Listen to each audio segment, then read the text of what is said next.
All right, let's do some studying. Go ahead. What's the question? My question was, what makes you identify a player as unbluffable? Because I want to know what you think and what I think and what the difference might be.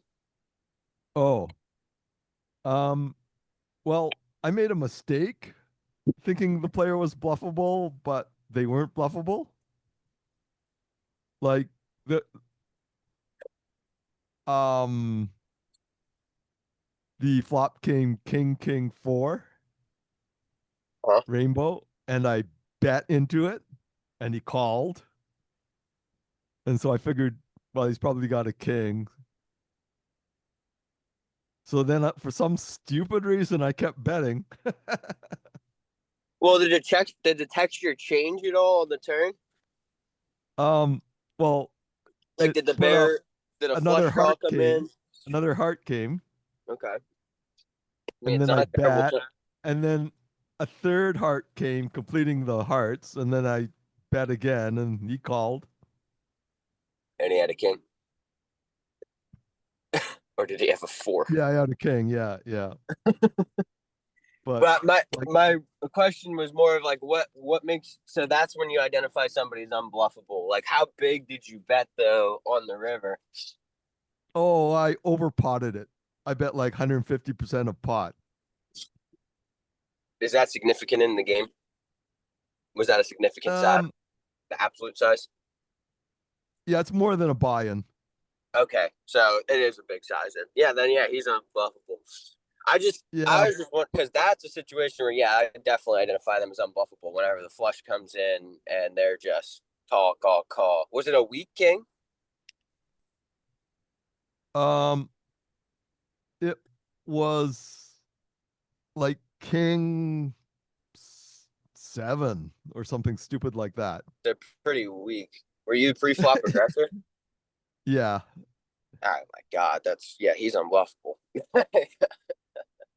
yeah. But I should know that better than that because I'm playing 1-3. Right? Yeah, I mean it's So just there's lots of people that can't lay down a pair, never mind like trips. So that yeah, was a stupid play on my part. it's okay. But I I was think the it player was, that couldn't lay down a pair last night and got fucking stacked because I was being an idiot. So sometimes I'm the idiot. yeah, like I went with my read and my read was totally wrong. Yeah. Hello, everyone. Hi. Hello. How you doing, Bogdan? Doing good, All right, bro. let's do Doing some good. work in this trainer. So this is an interesting line we've got here. So the line is we're gonna practice delay c betting situation. So we're in the big blind. E2G opens, we defend. Okay, do you defend in this situation in the games that you play? Do I defend this combo? Yeah. No, I don't actually. I don't like it, to be honest. Like when someone under the gun bets, Yeah. Well, this is I not like nine-handed, I'm not six-handed, but yeah. questioning that the solver says it's good, but in the games that you play, No, I don't actually. This is, but and it's definitely cusp. And so what's the EV on 6-3 suited defending against an under the gun bet? It can't be more than point one or something like that, I would think. Oh yeah, it's like 0.09. So I think that it's you can fold this even though it's slightly EV. yeah. I mean, you play live too, so I assume Like, your opens live are not to $6. I assume they're to $10, right? yeah, yeah. And if you're playing a raked game, there's no way that's profitable. No, it's well, these are rake ranges, but yeah, this isn't. I don't These are think this is a raked profitable ranges? defend. To a, not to a not a five big blind Yeah, open or seven yeah. big and a half big blind open. You're like 7.5 big blind open or five big blind open. You're basically like top. You don't even defend out of the big blind. you only 3-better fold. So in Yeah, theory, yeah. yeah. So I this don't- is our defend range. We're defending 36% of hands, and we've got a mix. So this is all we care about. This is the range we're defending. Yeah. Like I hate the 9-7 off, the 10-8 off, the Jack-9 off, the King-9 off. Well, against a good player. This is supposed to be a good player that we're playing against. It's the Yeah. best player, GTO. Yeah, So but- these are yeah. So So you're defending 9-8 off? I don't know. I I agree with didn't you. even Though. like that. In our games, they're gonna limp their shit hands from under they're not even shit hands, they're decent hands. And when they open, you're just crushed 90% of the time. yeah, they're splitting the range between limps and RFIs. Yeah, like what's the opening range for under the gun? 20% Okay, of yeah, hands. you're way behind. You're way behind. Well, you don't have to be ahead because Okay, cool. your head's up, and because you've already paid the blind, you're getting some pot odds. Yeah, yeah. But Right? 6-3. So that is why we're suited? defending. Well, get ready Yeah. whenever I show you my hands, Derek. You're gonna love this one guy's defend. All right, our pot odds are 22% to defend. So I we defend a larger range. What we're I guess defending I, are hands that I guess can- I'm too nitty in this situation. we can make straights. We're defending. Look, tertiary hands are hands that can make big hands. We can make straights and we can make flushes. Yeah, But generally, you're right. If they're opening to 5x to $10 or whatever, then we defend a much tighter range. I was Oh, gonna say, yeah. Derek, you're not too nitty if they're opening to $10 or yeah. $50. If they just make it, if they open to 2, like you ever been in a one? No one opens to 2 in my game ever. What do you mean to like in 1-3 they don't open to $6? Yeah, yeah. Yeah, I It's, mean, it's unheard of. I actually saw that for the first time last night at 1-2. A guy was opening to $4. You know what I've been doing? I've been bringing like green chips to the 1-3 game, and then I open to 25. Yeah. So I'm opening 8.5 big blinds, 8 1/3 big blinds. Wow. Are you changing your defending range? Oh Are you yeah, of changing your course. opening range? Oh, of course. I'm playing very nitty. Right? Well, I think it makes sense if it results in you being heads up. Yeah. Because this is like I don't think it makes sense to open to 2 ever in a 1-3 game. That's madness. I opened to 3.5 big blinds, but 90% Yeah, that's of the fine. time, That's fine. 90% But of the 2? time when I open, it's more of limp, and then I'm ISOing. So I'm usually ISOing to 10 or 15 or something like that. What is Yeah, your rake structure? You're paying time Drake, right? Me? Derek. Okay, I'm playing it's a timed game every half hour. So There's nothing. if you're paying time Drake, you should have wider ranges anyway. And once you have Ye- time Drake, I think you still have a motivation to take the hand heads up. I would open to the minimum that gets you heads up more often than not. Now it's not going to always Say work that that way, again. of course, but Say that again, Scotty. I'm not sure I understood what you're saying. I would open to a size that gets the hand heads up when you go to the flop. I think I'm trying to open so that I'm the most plus EV. Getting heads up doesn't really. It is like, that's like saying I'd love to pick up $100 bills off the ground with a snow shovel, right? I mean, That's not, it is you can really wish for important. that, but that's a fool. That's like you have to be totally comfortable playing 10-handed to the flop, right? If you're going to sit down at a 1-3 table. Are you comfortable playing 10-handed to the flop? Oh, of course. Well, Wow, why- you're a much It's all better the player than I am. time. Why do you open to 25 if you're not worried about it getting heads up then? Because I wanna make the most money. Like But yeah, if people are gonna call with King Jack off, I want Well, them it to call for becomes- 25, not 6.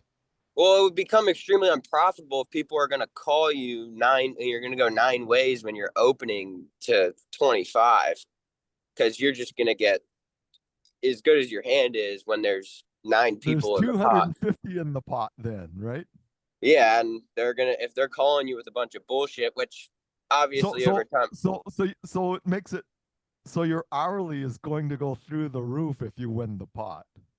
That's true. If you, I mean, if 10 people call, right? I do. You I open to 25 and you go 10 ways to the flop and you've got aces. Your expected EV was monstrous. Well, it's Right, about, like- your equity is about 40%. Yeah. But like the guy with 2-7 is only gonna win like 13 to 18% of the time. So you'll gladly have him come in. yeah. I mean, I Like, would I think I about don't hate the idea of opening bigger. I open bigger to play bigger pots, but I want to play big pots heads up is what I want to do, where I know I can dominate people. Well, this is Okay, this is a pretty common conversation, when we have Derek here, which is fine. Derek has a different perspective on playing multi-way, all I which want to again do is maximum my fine, EV. but, it is we just have different views on it, and that's okay. For instance, if we're playing against 45% of hands Yeah. with aces, Your equity should go down massively. Ron, 84%. Yeah. Add everybody at the table. Ron, So let's say 15% of the time you lose to that guy. 50%. That's totally fine. So, I mean, it depends on how you look at it. I mean, aces are Like very strong, but you're only gonna But win then- 50% of the time. But that But you're gonna incentivizes you to win- only play gonna win- aces then. 5 times as much. Because Right? but if you that would mean you're only playing if you play. But like if see what it is against with ace king, Larry. ace king against one person. 65%. Okay. Against one person. Yeah, 65%. You're also, there's another thing we're overlooking here while you do this, which is if you've got aces and it is multi-way and somebody wants to get all the money in, you almost always are beat. Yeah. This is not, You're not we've gonna had this get- so, you know- conversation before. It's just, Yeah. it's just a different way to look at the game. I mean, Derek's, I think, point is that, yes, but when you win a lot more money. And But I'm arguing I against just don't that. think you can play as aware, or as you can't play with as much of an understanding of where you are in the hand. But what I mean is, when you are heads up with aces and you get it all in against somebody, they can easily have top pair, top kicker. So you Yeah. only double your money. I've got that. But you often double your money. When you've got aces against multiple people, you are going to lose a chunk before you realize you're beat and you get out. When you get to the river, it's rarely going to be all in and you're going to win. You're going to win when it isn't all in.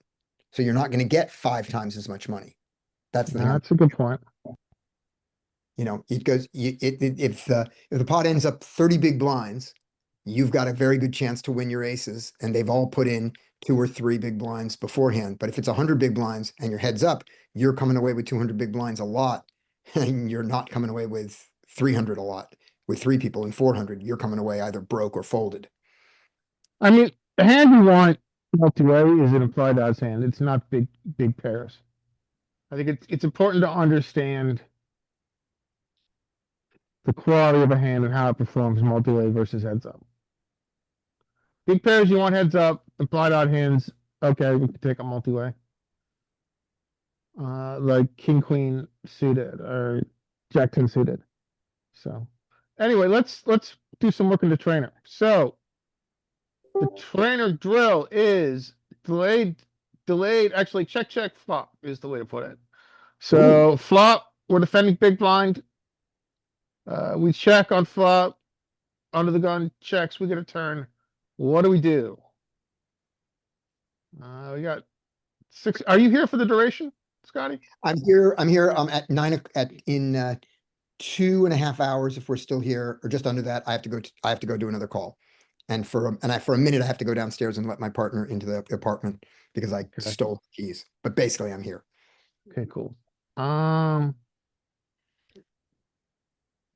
That's me. Okay, here you are. Okay, so let's go through this. So question is, how do we play after check with different hands? I think this is a value bet, but it likes to check this early because against UTG in this. So we don't really have a strong value hand here, I would assume.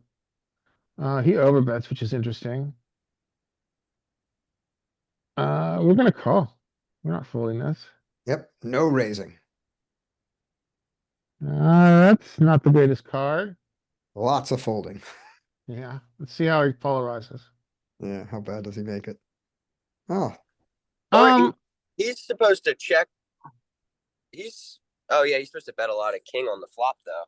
So when he checks the flop, it's not a terrible card, is it? I think it makes it worse. Well, it completes a lot of, the way I look at this is it completes a lot of.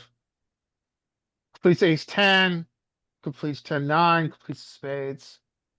I think this is a really good hand to not go GTO, to Yeah. go completely off chart and say that unlike the GTO trainer, our real opponent doesn't have this hand. Yeah, agreed. Well, he's gonna have this. Our real opponent bet his flush draw on the flop. And therefore he doesn't have a flush and he doesn't do a flush at this size, and we can turn our queen into a bluff. If we want, and get him to I fold think the king. that's fair. Right, but not against a GTO, but we can't.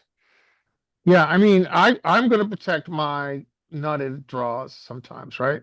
And I think it's a good play to, at times, not bet your nutted draws every single time. Check them sometimes. I think if there's one place where it's pretty easy to balance, that would be a spot where it's pretty easy to balance. All right, that was me. How about Scotty? You wanna go? I'll go in a second though, there, I have a question for you, which Sure. is, if you're not deciding by the particular player, meaning it's not like this player is so aggressive that I know that if I check, he'll stab and all this. If you're just playing sort of generic opponent, how do you want to, which of the nut flush draws do you want to check and which of the ones do you want to bet? I think we probably want to check this one more. We want to unblock. I think we want to unblock queen. I think we want to unblock queen of spades, king of spades, I think. Yeah. But let's look. That's a really good question. I think we want to bet the ones that are farthest apart. Ace deuce, ace 3, king deuce, king 3 are the ones we The want to ones bet. that are unblocking. Yeah, I think we want to unblock king and queen. I think we want to unblock king of spades, queen of spades. Yeah. I think. Well, look, that's a good question. Check. Well, This is his choice. Let's just look at his filter. Let's look at flush draw nuts and flush draw. He doesn't really care. He just, he's look at mixing ace- pretty evenly. Ace king, who? Ace Yeah. king checks the most. No, Yeah. you're right. No, ace 8 never does. Ace 8 hates the check. Ace 8, ace 6 are the ones that do it the least. 30. Ace king does it a lot. Ace king probably does do it the most. Yeah. Okay, That's Not are you showing check reading on this? here, that's weird.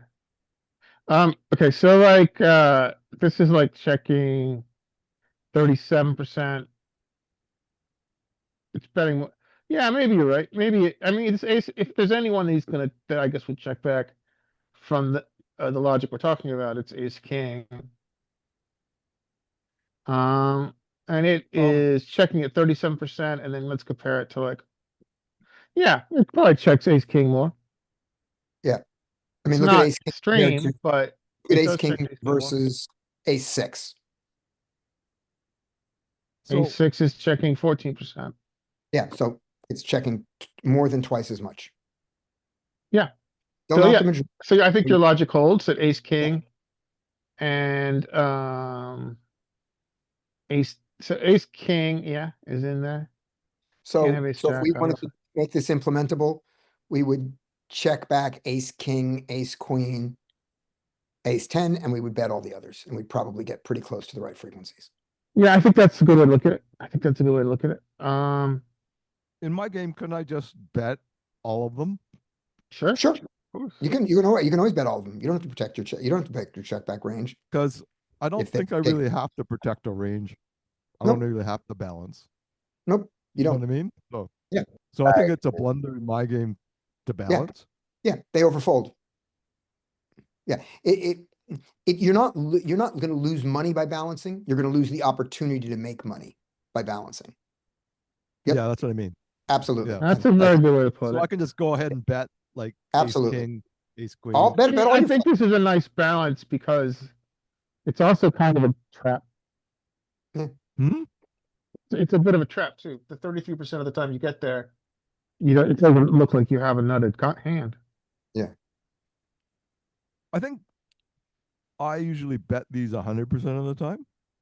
You can bet all your flush draws 100% of the time. You could, all of them, not just the ace highs, and you can bet all of your over pairs and all of your jacks. This specific hand, I'm check raising 100% of the time in my Well, game. we're playing. Yeah, you can't check raise it. You're in position. Oh wait, I thought it was. Oh, okay, then yeah. Yeah, I- sorry. No worries. Okay, I'll go. oh, yeah, sorry, Okay, so Scott, you want to take it on? Yep, I'll take one. I'm ready. Mark. All Hey, right. Skate. Hey, All right, so I checked back ace. Oh, right, of course, I checked ace. You're king. out, you're big blind, so you check. I know, I did the very weird thing of I did my rare flat of the big blind. I did this. Now that he's checked it, I am going to, I'm gonna continue to check this. I think we're gonna bet a lot here. I think we're gonna bet a lot because we want value from all the other ace X. But we could trap check it. Because Look at that. In No. fact, I am wrong. here's how I know. Here's why. Solver, a common solver heuristic is solver continues to tell the same story. It is, actually. That's true. So, and the logic of it is, if he bets so many of his aces, he doesn't have an ace here to call. Yeah, well, let's see how much he is checking back his aces. So if he has top pair here, in theory, He checks back a lot of top pair, he checks back a lot of top pair. but our guys don't. Yeah, true. Not when there's a spade draw out there. nope. Agreed. Yep, so there we go. Okay, so I check the turn. Because I'm playing GTO. Here, Check. he checks there. And now I'm almost thinking that I continue the stupid check. It feels so Wow. continue the stupid check, but I'm gonna do it. I'm gonna continue the check. There we go, never check. All right, that was stupid. Okay. Bet 3.5 and just hope he has something to call with.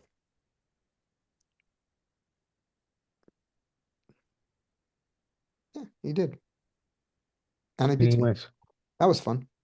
My check was fun. He didn't raise you with top boat there. Well, I mean, Didn't. Weirdo. So, Derek, you decided king 9. Do you want to take this hand? Yeah. why sure. why wouldn't you? If you had full boat, if you had tens full there, are you ever not raising? Good question. I'm raising 100% of the time there. Yeah, I'm not three, but here's what I'm not doing. When somebody when he raises me, I'm never gonna three bet. So on this texture, double paired board, we have a 10. He That's gotta bets be a rare. B150. Yeah. So what's our reaction to a B150? So what do Oh, we lose to? he was that was an overbet on the river. Yeah, Yeah. B150. Oh, okay. Well, that makes a little more sense then. Yeah, so Still, we lose to, so you have tens over aces, tens over sevens. We lose to ace, ace, 10, 10, ace, ace, ace, 10, and 7, 7. Those are what we lose to. So you're raising your full houses, which are king 10 and queen 10. But So you are raising some tens. We're just mixing. We're not but doing hardly it ever. pure. And then our aces and our ace 10. Ace 10 is pure, obviously. Tens over aces is pure. But the tens are mixing.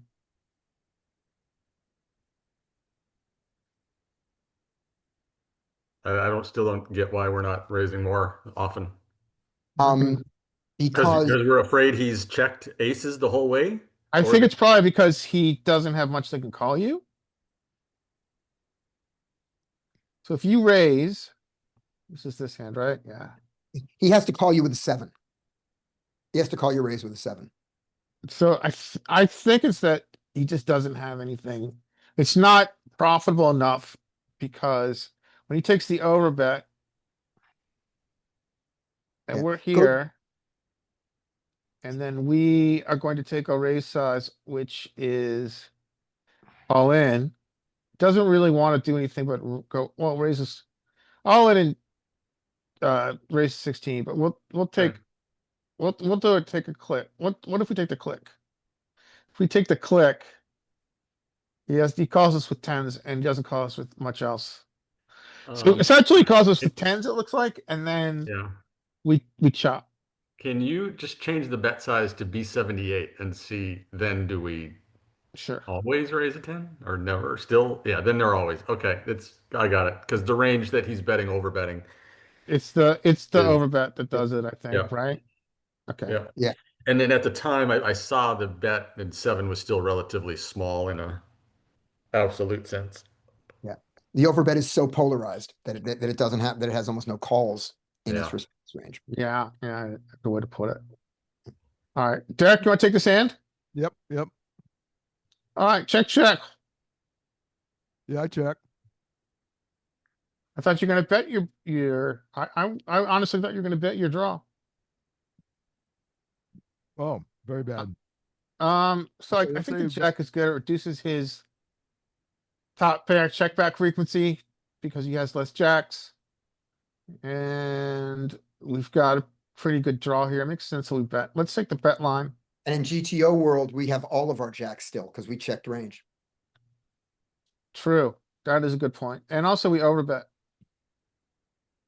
He So likes if we the overbet. overbet, he calls and we get a blank. Do you think we continue the story or do you think we give up? Essentially this, I'll describe this card as a blank. It doesn't really change texture at all. If you already had trip jacks, you just have a full house, but it doesn't matter. Well, they called a overbet. I'm gonna give up at this point.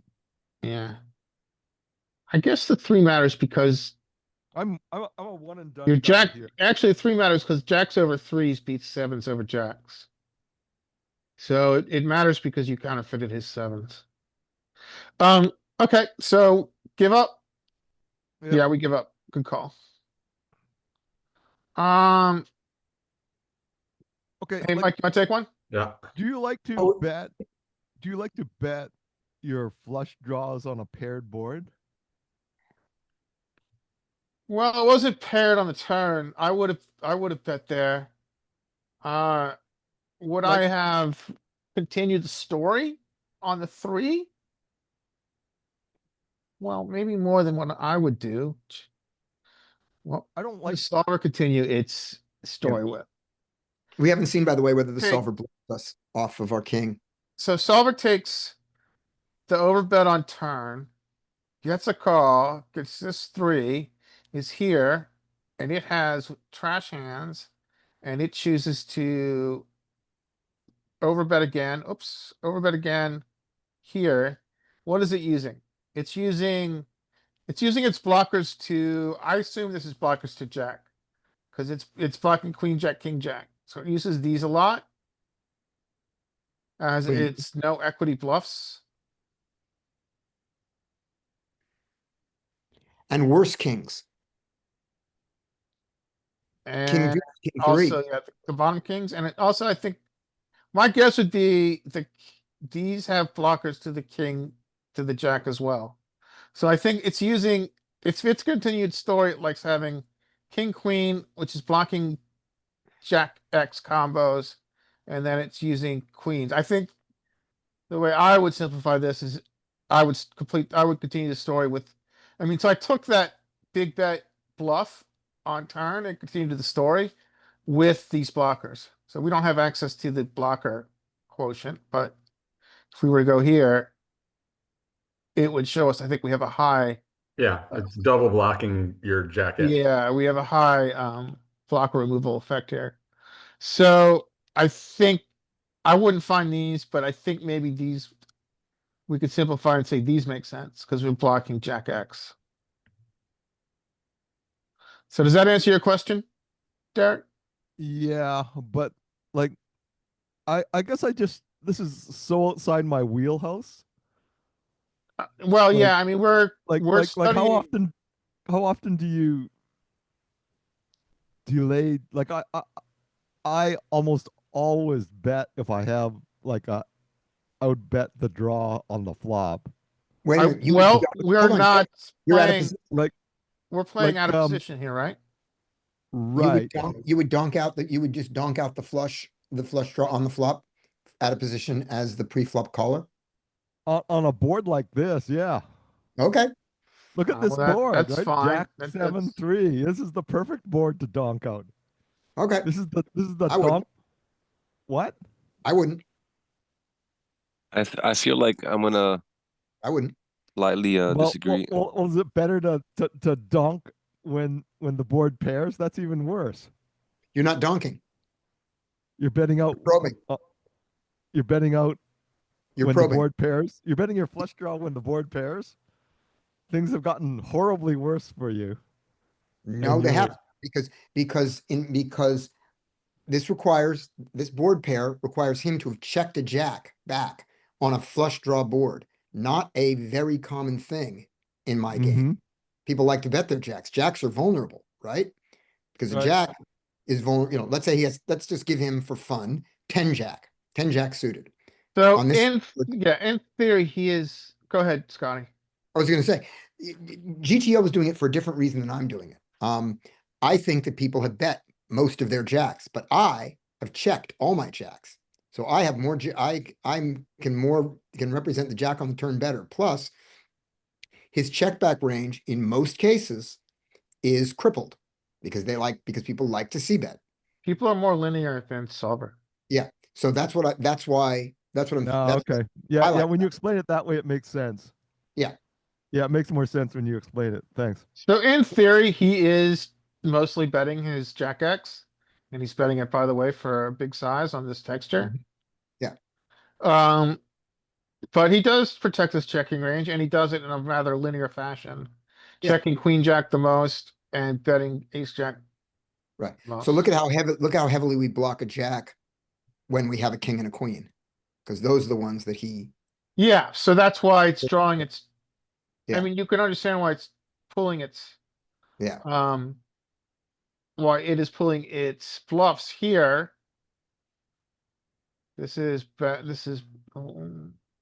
here's the part I defy any of you to explain. Which is, look at the, let's go to the river as played. We'll do our bet. And now we're gonna see what we bluff on the river. Alright, so I'm sorry, what's the line you wanna look at? I wanna look at the line as played, which was, we bet out on the turn, we chose our bet. We chose an overbet here. Yep, let's do it. Let's take our overbet. And he's gonna call. And now we get to the river when the 3 pairs. And I want you to look at the kings. We've explained why king queen is betting a lot, right? Yeah. We know king jack is betting a lot. It's the nuts. Now, king 10, king 9, king 8, king 6, king 5 almost never bet. King 4, king deuce do all of their betting. All right? Somebody take a shot at why you want to bet king deuce, but not king 10.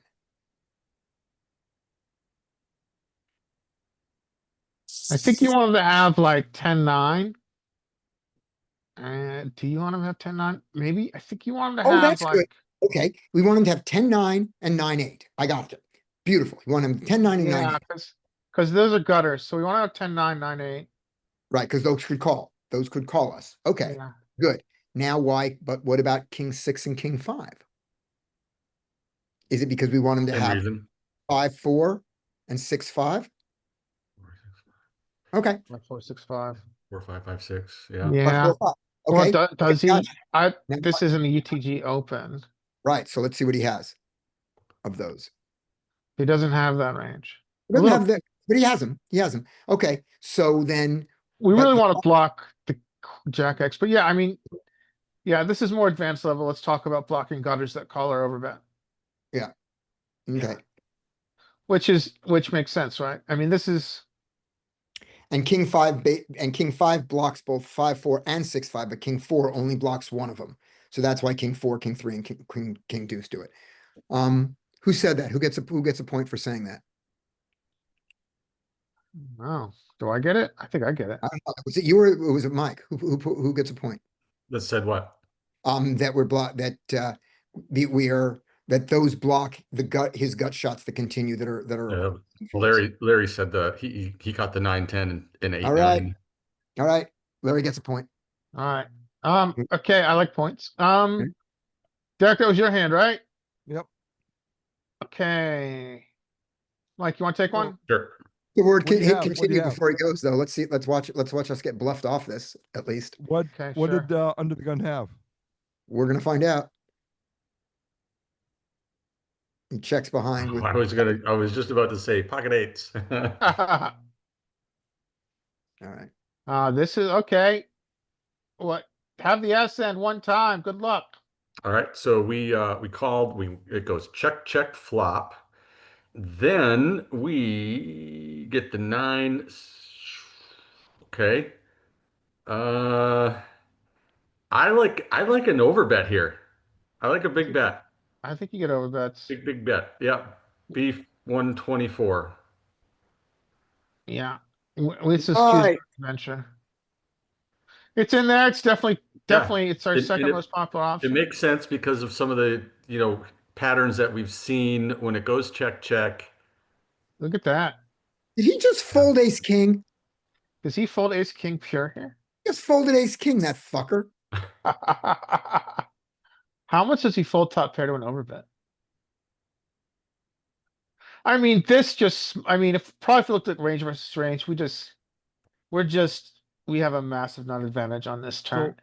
we just So have if we all- bet over here, how much is he folding top pair? He's not folding it pure, but he wants to block your 6, 7. So notice 7, 6 and ace 6 So, are yeah. calling. He wants to block your queen, jack, ace, queen and ace, jack are calling, Right. and ace, king is folding. That is advanced class, boys and girls, and I don't know That if we really is. necessarily This is need to like apply fairy- that level magical of minutiae fairyland. to our game. Too advanced Is it- for. Is this magical fairyland in your I like player it. pool?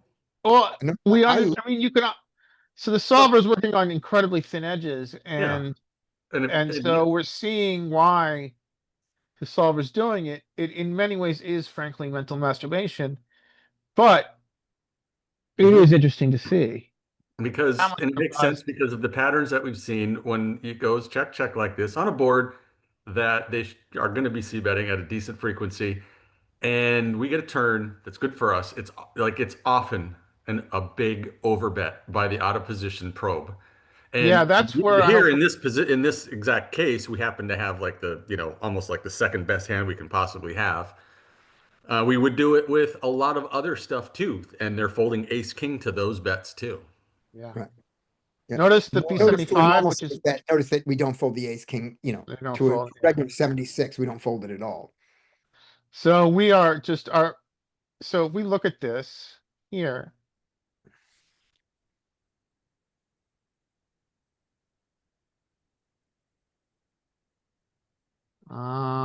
Who's got, let's look at straights only.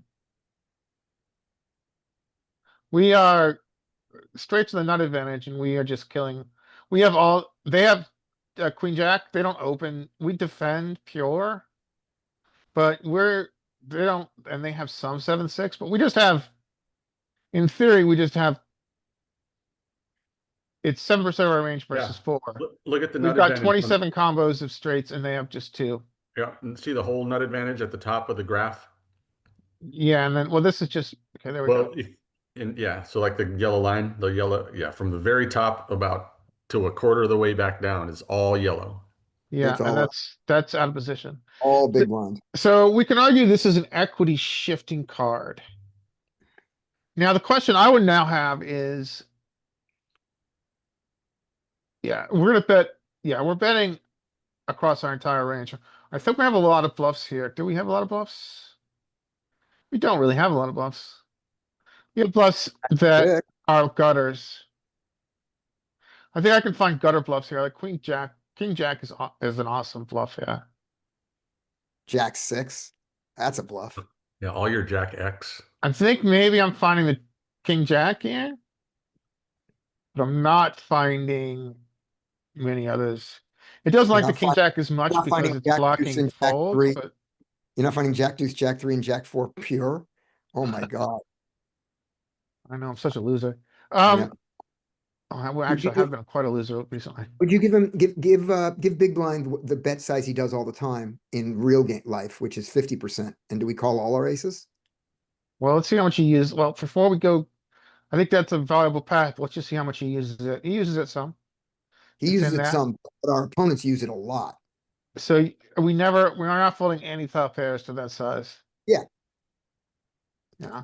I mean, this is also a lesson in just bet sizing sensitivity, and I think we can exaggerate that bet sizing sensitivity against humans. Right. Because And we're Derek, much more linear than the solver. yeah. And Derek, this is the bet size you face when this happens, right? This is what your guys probe with. They probe with half pot, right?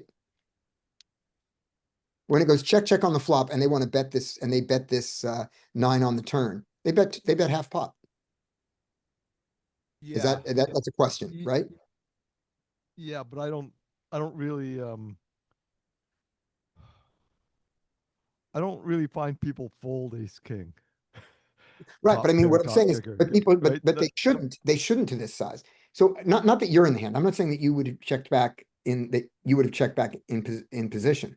I'm saying when you see 2 other people play, you're out of the hand, and it's low jack Yeah. and big blind, and it goes check check on this bar, which it does sometimes, and the big blind bets out. He bets 225 and 3, right? Like, Those I'm the only person at the table that overbets the pot ever. right. So that's You why know, that's like maybe the only person in the room that overbets the pot. You know what I mean? right. Yeah, so So that's if why someone overbets that's the why you've pot, never I can seen, fold, that's why I can folding ace fold king is cleanly. yeah, that's why folding ace king doesn't happen in your game and it shouldn't. Yeah. Okay. Yeah, like the solver is playing a completely different fairyland compared to what I'm playing. Mhm. You know what I mean? Yeah. So, not that this is not of use. I'm just saying it's different. Alright, so that was Mike. Bogdan, you still out there? Nope.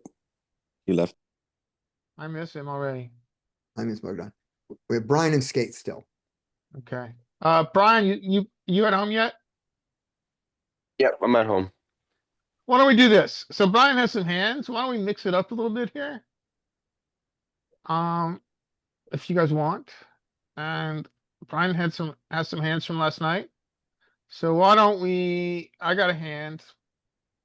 Do you want to mix it up and look at hands now? We can always come back. We'll come back to this later. Or do we want to? Let's do 2 more of these and then go to Brian's hand. So just so everybody gets one. So do Oh, Brian. that's a Skate, good idea. All right. then I we'll- like that idea. All right, Brian, Brian and Skate. Do some 2 hands and then we'll go to marked hands for a while. And then if we have time, which we probably will, because I don't think, well, we'll see. And then we can go back to the quiz here, which I think is very interesting. I think we're getting a lot out of this. Okay, so Brian, let's take the next hand. All right. Okay, good luck. Set one time. Nope. You have fives. It's gone check, check. You have a gutter and you have to make a decision as to whether you want to begin to bluff Mm, or semi bluff Right, because it's not necessarily a bluff. That's the Yeah. problem. on this low texture too. And that might give you your answer. One thing, I keep it, one, think one cheat. You know he's gonna protect his, you know he's gonna have a lot of checks on this texture. In Yeah. theory. he should. I would say. All right, do I want to start betting here or not? When he checks back, I think a lot of his check back on the flop would start to bet on the turn. I think we can start value betting slash bluffing, honestly. I would go to, I think you can bet smaller here, like 2.25. I don't think you have to actually go huge. Yeah, you are betting this, but value bet or bluff. What do you think our equity is here, guys? Over 50% or under 50%? Over, just barely over. I think you're right. It's probably gonna be just barely over. Let's look at our under pairs. As a hand class. So if we look here on big blind on this turn, low pair. No, third pair here. Five specific, we're mostly checking. Five specifically are equity. 64, a lot higher than we thought. Yeah. Now just to get geeky, today is the day of nerdiness. Let's see if we can get it to show up in it right here. Here are our fives. Kind of, yeah, right here. This is a very scattered kind of non-polar, I think non-polar is the word here. Betting strategy. Now I know Yeah. I did a couple of these before we joined. We don't see our normal like very much a U shape, bottom of range bets, top of range bets. It's very different in this after we go check check on flop, which I thought would make this an interesting session. But yeah, so our fives are like in this in-between space here. And then like our top pair, top kicker sets are even mixing checks here against what he has as a capped range. We probably have to protect our checking range here because if we look here on flop, how much does he check over pairs? He checks over pairs. A Over lot. pair. He checks over pairs, not that much, not as much as I thought. Half of his aces. He checks aces less, but Yeah. checking his over pairs at some frequency, and again, in a linear fashion, checking the ones that need the less protection, the least protection, the most. Yeah. All right, so we are going Here's to what take I the B50. It's in there. Go ahead, Scotty. Sorry.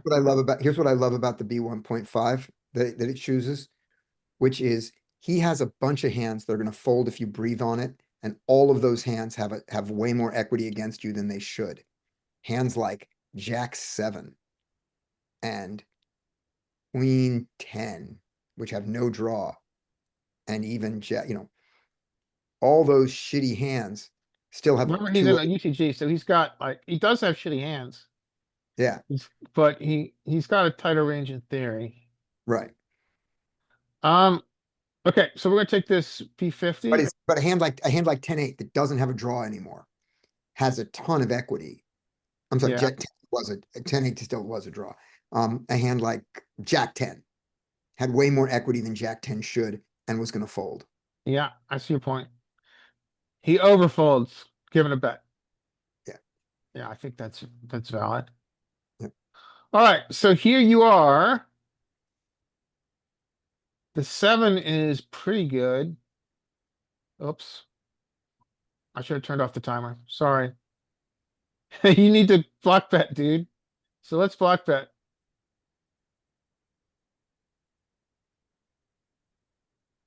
There we go. And win. Does he hero? Did he hero? Yeah, hurt he hard. snap called. All right. Okay. So I forgot to have my timer on. Sorry, Brian. I stole your, Brian, you You're still good. there? Yeah, I'm here. Here, you get to do one more because I stole your river decision. All right, I'm gonna give you another one. I'll give you a good one. Let's find a good one. No, This is good. That's a good one. no. This one's a shitty one. Okay, this is a good one. This is- What All right, the- so Um, you are on turn and you now have gotten the dream turn. What size would you like to use against the capped range? Yeah, we have the range advantage and the nut advantage here. So we're probably gonna bet small here. Yeah, I think we're 33. betting small. Does a lot of check. It's a very interesting polar range. It wants to bet big. Or it wants to check. But Very we're big. not breaking solver, so I would have bet small here too. Okay. He calls Can you bet. just expand on that? Like there's overbet or check. Mhm. Like what's the server thinking at that? Like why are you doing that? Like I thought that you're supposed to bet small and frequently here when we have like I would have fallen into the same thing that he said. Yeah, I 'Cause would have bet in small. this situation, I think that you want to bet small and frequently, but I'm wrong. Well, let's look at, so, I think the 8 technically is a better card for him. So you could start to get polar, is when I think about it again. Oh, why do you think well, who's got why do more you think the trips? 8 is a better card for under the gun? Because he's gonna check back a lot of his on that board, he's gonna check back a lot of top pair there. I mean, But- it's not a great card, but Well, the thing is I don't think he has that many 8s. Like under the gun's Is it- probably like ace ace 8 king and king 8. I don't think queen 8's in there. So Actually, we've no, got no, more. It's smattering They have of this- 7. So any 8, any 5 is a full house. He doesn't have any 5x that plays this way, except sometimes ace 5 and 6-5. But this is a bad card for us, in theory.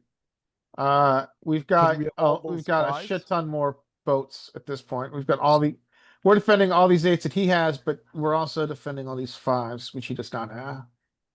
Solver's making So- me second guess myself. So we have more Solver will do that. 5s and we have more 8s. So we either check or overbet. Is that the thinking?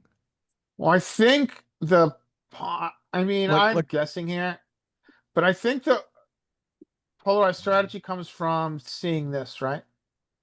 So if you look at this, we're yellow, and this is our linear equity graph. So at the top of all the cards, all the hands, we've We got own it. more nutted equity on this turn. Yeah.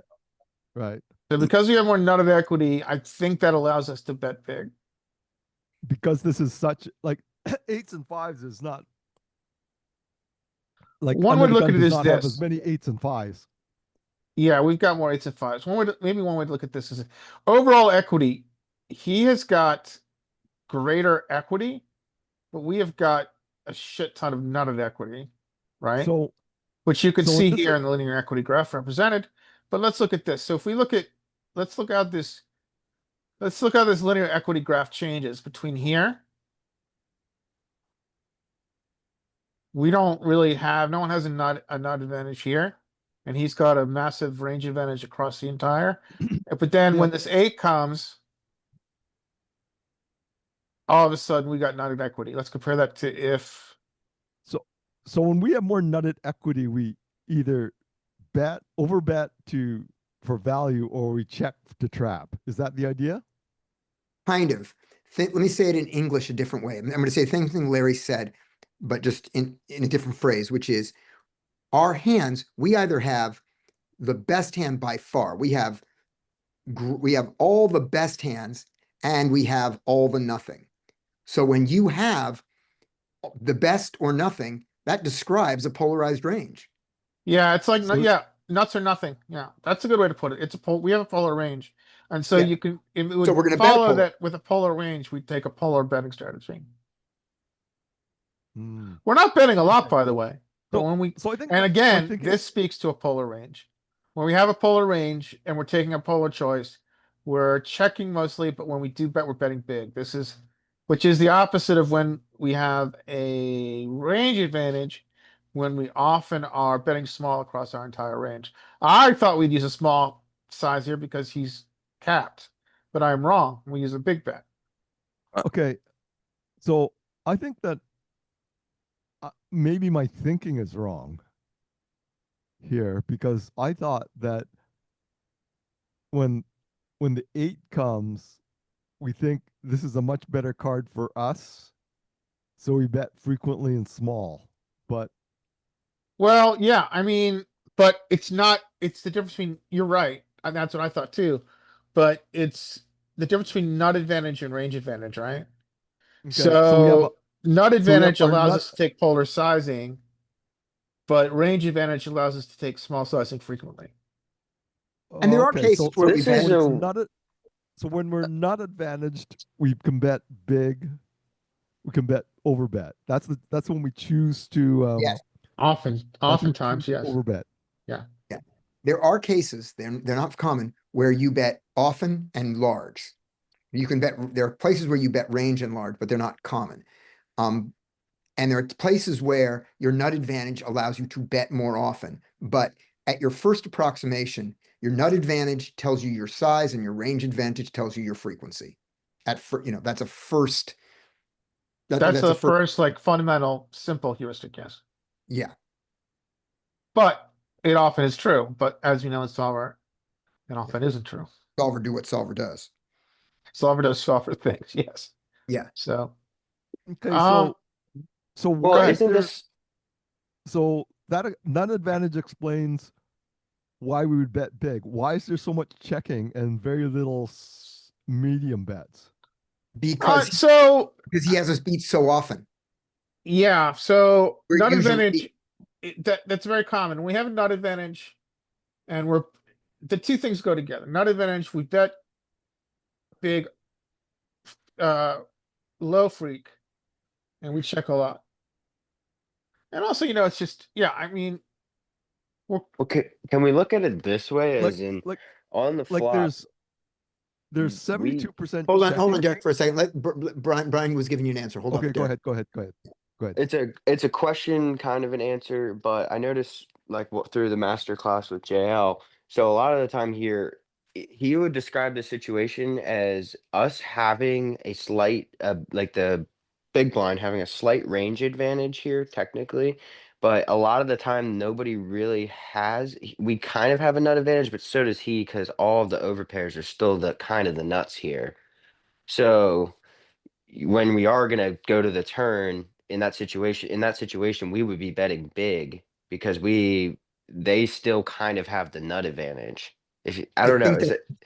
I think that's not, no, I think that you're looking at the wrong way.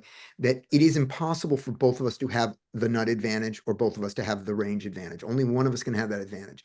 What you Well, we can, have the range advantage on this flop. don't we're we? looking at the turn, on the turn. On the flop, though, yeah, I'm saying, and then on the turn we do as well. Well, We have the range advantage on the turn. Let's look at the numbers. I don't know that we have the range advantage on the turn. actually, we don't have take a the look at range it, Mike. advantage anywhere, right, Scotty? Because I I mean, don't think- a big blind still has fives, right? They have quads on the flop. No, we are the big blind, right?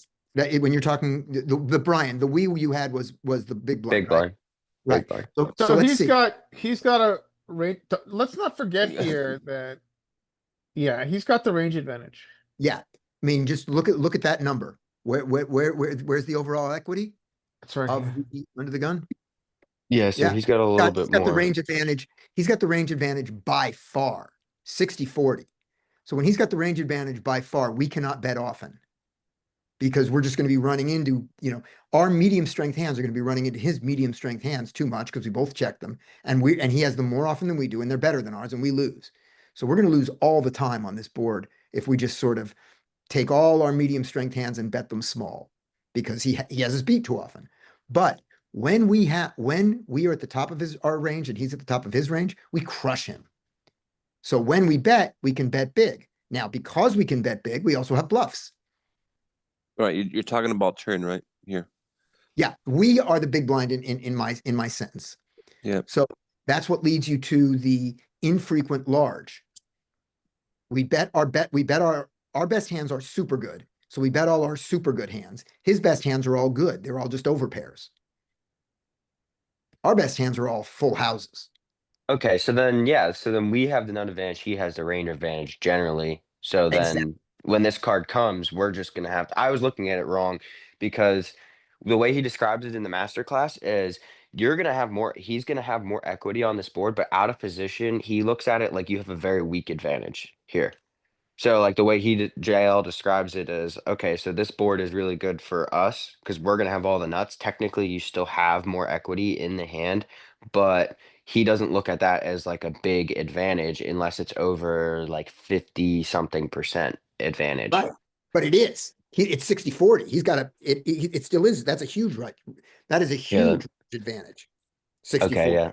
Yeah. It's supposed He to just really weirdly let me look at, I have it like written down. So Okay. continue on. I just want to look and Is see this- what he specifically ranks that as in Let's this. talk Right. about Is this it interesting work? run out here real quick. So I think this interesting run out, we exploit people. We've got 8s over 5s, Mhm.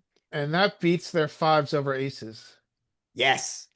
So I think we shove here. We're not gonna shove and solver, but I think against humans, we do a lot of big betting here. Whoa, Yeah. Larry, it's my turn. Sure, but it's my but- solver. I feel Um, like, but I just want to interject here real quick and say I that is it don't like think people whenever know we're how to done. fold full houses. So I think against humans here, we can, like, if we got here and we had 14 bucks in the pot, I like betting 50 or 70. Whenever I'm we're- gonna say Whenever what- we're done here, if you don't mind, if we could check under the low jack how much they're checking eights on the flop. Yep, that's it. Sure. We can do I'm that. gonna say, so if this is, I kind of agree with you. Whenever, at least not against solver, but in thinking about like ranging an opponent, I would say that he's got a lot of over pairs here. Yeah, and that he so continues I with, think so against now we humans, we just- bet a lot. We like do a ridiculous overbet. Say it again?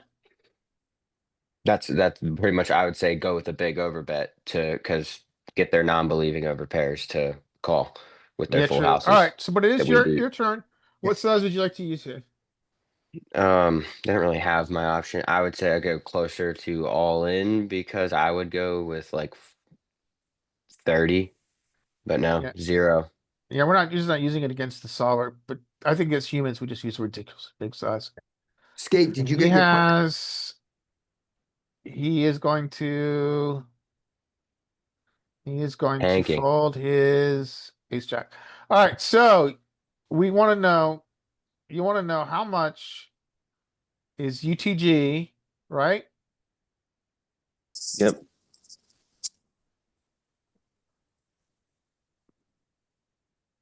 With its Skate, did ace you jack? get to say, Skate, did you get to say the thing you were trying to say? Yeah. That how much is low jack checking Okay. their TP? Okay, good. Let's find out. Thank you. Excellent. Alright, so these are his 8x UTG. He is 60% betting them, and he's always betting them small. In fact, he only has a small bet on a paired board, another heuristic we see all the time. Okay, So, I would. so. Does that answer your question? Yeah, it does. I was just gonna say that I would have guessed that he was gonna be they would bet them more often than that. Yeah, yeah. Well, he's mixing across his entire range, right? But his ace X, 8x here. He does Yeah. it in 4. Like for protection, I Eight. would imagine. He's got like 24 combos. He's going to. Well, that's 8s. Yeah, 24. He's yeah, and there his quads he's always betting. But the other ones he is. Yeah, the server's not so interested in protection. So JL classifies that as a generally going to be a 52 to 60% range advantage for the imposition player, which in that situation he would identify as a weaker advantage. Oh, okay. Alright. Well, I think the paired board changes a lot, right? The paired board, Yes, specifically the paired board. On the low card board, it's not as bad. But paired the board's gonna paired drive down low, betting a lot.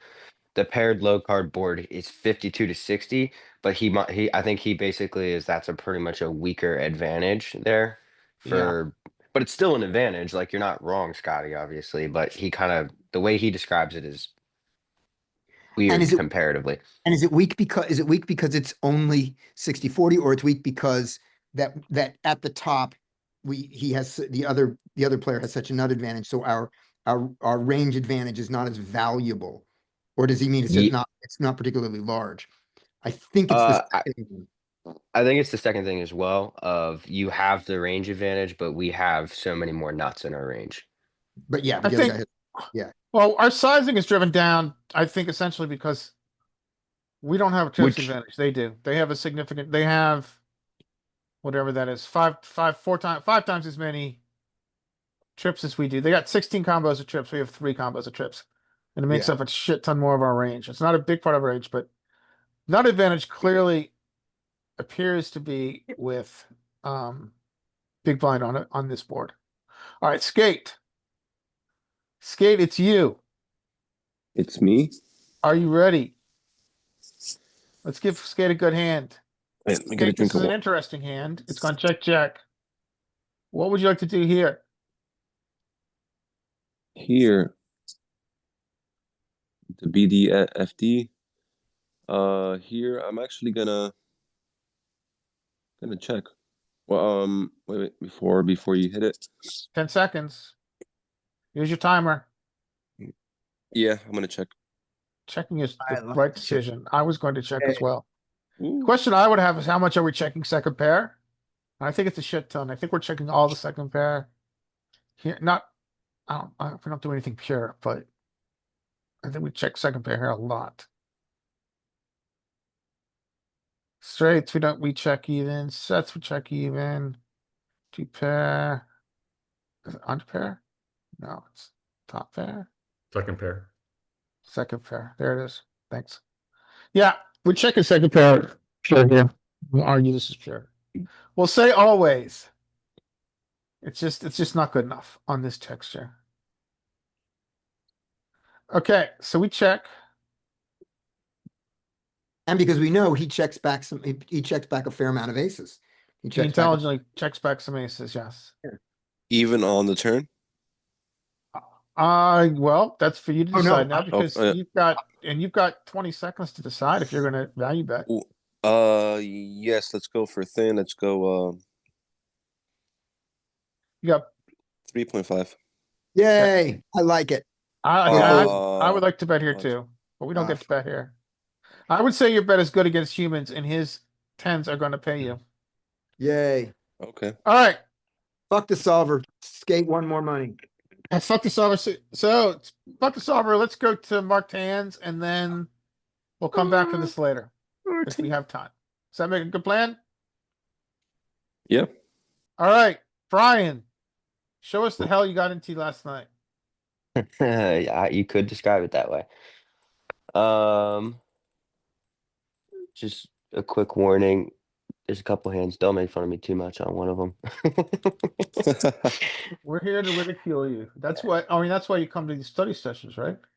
I need you to ridicule me because that'll make me play fucking better. I'll stop No, being no an one's gonna idiot ridicule you. sometimes. We'll But- say, well, that is a pretty low frequency choice. That's what we'll say. I would describe that as a low frequency option. So we have sixes, which are the ISO I think is kind of aggressive here. I think these are But cuspy. The way I would look at this, I think probably other people have different opinions. I would look at this as I get pretty aggressive with ISOs with these low pairs on button, but on cutoff, I like an over. I would probably over limp. You're not gonna ISO, are you? I ISO. Oh my god.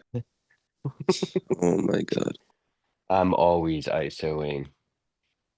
It works. By the way, one question. Did you notice a difference in the quality of the player on a Monday night relative to Friday and Saturday night at your casino? I think there was one guy. This guy right here was more of a like thinks he knows what he's doing, but obviously doesn't, based off of play type So- of player. So you Um, didn't notice a significant difference in quality of play on Monday night versus Friday or Saturday, or did you? I noticed Well, a little.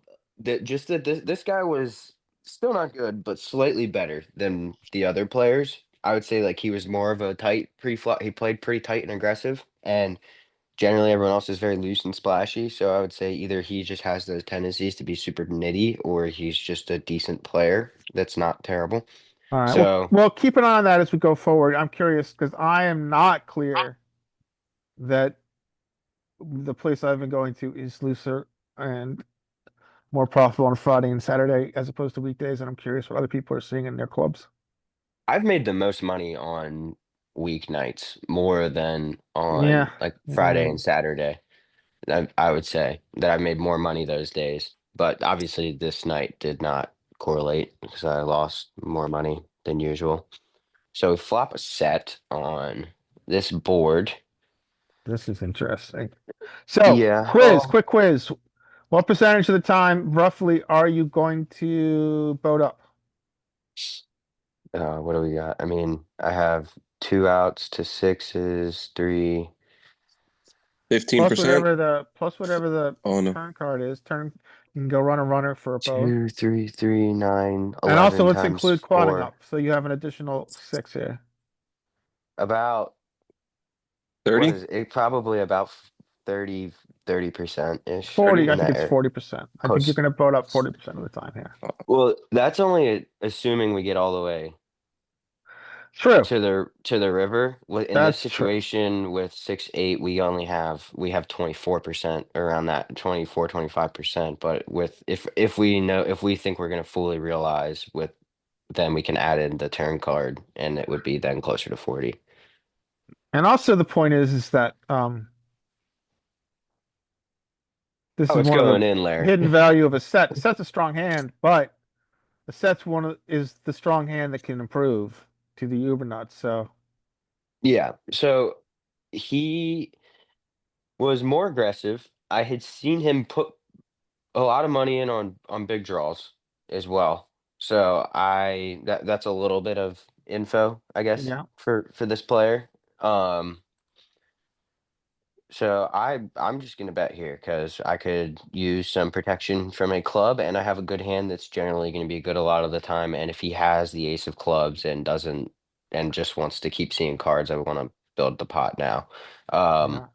On these So- boards, you're generally supposed to bet smaller. I think I probably in this specific situation can go bigger because he's gonna have a lot of draws that are just completely inelastic Yeah, and in are gonna theory, you're call a supposed big to go size. small here, but I don't know. I mean, we don't know Okay, what's supposed to tell me happen the in the theory ISO limp for pot. tell me the theory for going small. Like I'm I mean, I tempted don't to know bet 20 exactly here. why. I don't know exactly why, but I do know that that in theory on these monotone boards, you're usually just going to be betting small. The theory is that the nuts are pretty clear. If you have the nuts, you want to keep them in. And if he has the nuts, you don't want to bloat the pot. I think So that's the if you have primary 4-7 theory. of clubs, you'd bet small, but if you Yeah, have I mean, it could be different. I mean, that's often the case specifically in an raise first in pot where he gets big blind and you bet small, and it's because big blind has a lot of suited hands he's defending, which flopped the flush. I don't know if it pertains as much to this particular situation, which is more similar to a 3-bet pot. Um, okay. I also think there's a good argument for going bigger, specifically with this hand in this spot, just to make them pay maximum for their draws. Yeah, I think that's valid. So he's got some singleton clubs. Yep. Yeah, so And what you give up by doing that, and by the way, I think you should give it up, is by doing that, you then take these hands that you need in your small betting range to have it be strong enough. But screw that, you don't need them. You only need them if they know if they know that those hands are not there. Because remember, the one thing about a solver strategy is the solver can publish its strategy and you can't beat it. yeah, so You're publishing your strategy. So go ahead, bet big. So I bet smaller. I mean, it's a little bit over the B33. He raises. So now I'm in the position of I know this guy can do this with draws. I also knew that this is something he would do with smaller flushes as well. Mhm. So I don't know how much I love this. He's got 88 behind. I just stick the money in because I'm like, he obviously likes his hand a lot, and I have 40% equity to boat up if I put the money in now versus when a club comes off and now I'm in a really shitty position on the turn. Um, that was my thought process. Is there any validation in that thought process, or is there, you think I should just be calling here? I mean, I'm in position. I probably can just call, and when the club comes off, I can probably get away if he starts going crazy. I Uh, think I think there's a math problem in it, but Derek, you were gonna say. Um, is there a bad beat jackpot where you play? No, there's just high hand. Oh, okay, okay, okay. Because I'm thinking if you had quads under straight flush, then the table beside me won 200 grand. So Jesus. I don't incorporate that into my plays generally. Here's why I don't yeah, think you yeah. worry about that, Derek, because because aside from how unlikely it is, the bad beat jackpot requires both cards to play. So for him to beat your quad sixes, and by the way, at my casino, it's quad eights only get the bad beat jackpot, so this would be irrelevant. But he's got to have 4-7 of clubs, which is never folding anyway, so it doesn't matter. You don't have to play slow. Deuce 4 of clubs, which is never folding anyway, so you don't have to play slow. And 7-8 of clubs, which needs the 4 or the 9 to come for you to win, but he's never folding it anyway. So Mhm. you don't need to slow play this to have this happen. No, I'm just wondering. Yeah. So So looking at his hand, I think I prefer call. You have described him as an aggressive player, correct? yes, yeah, tight and aggressive. So I Um, think this hand is tight aggressive. That we know is a profitable strategy generally. You have an incredibly strong hand, even on this texture. And he has now said, I'm essentially saying I flopped a flush. And so regardless of what he's saying, it doesn't matter. You got a strong hand. I prefer call here because he's out of position. He's going to tell you a lot on turn. yeah, and So I think out of position, shoving is a better play. You've now taken away his positional advantage. But I think in position, when you have the positional advantage, I think you prefer call. I agree. And Brian, I oh, go on. You're gonna say? I agree with that as well. My only thing for why I wanted to was that I get to fully.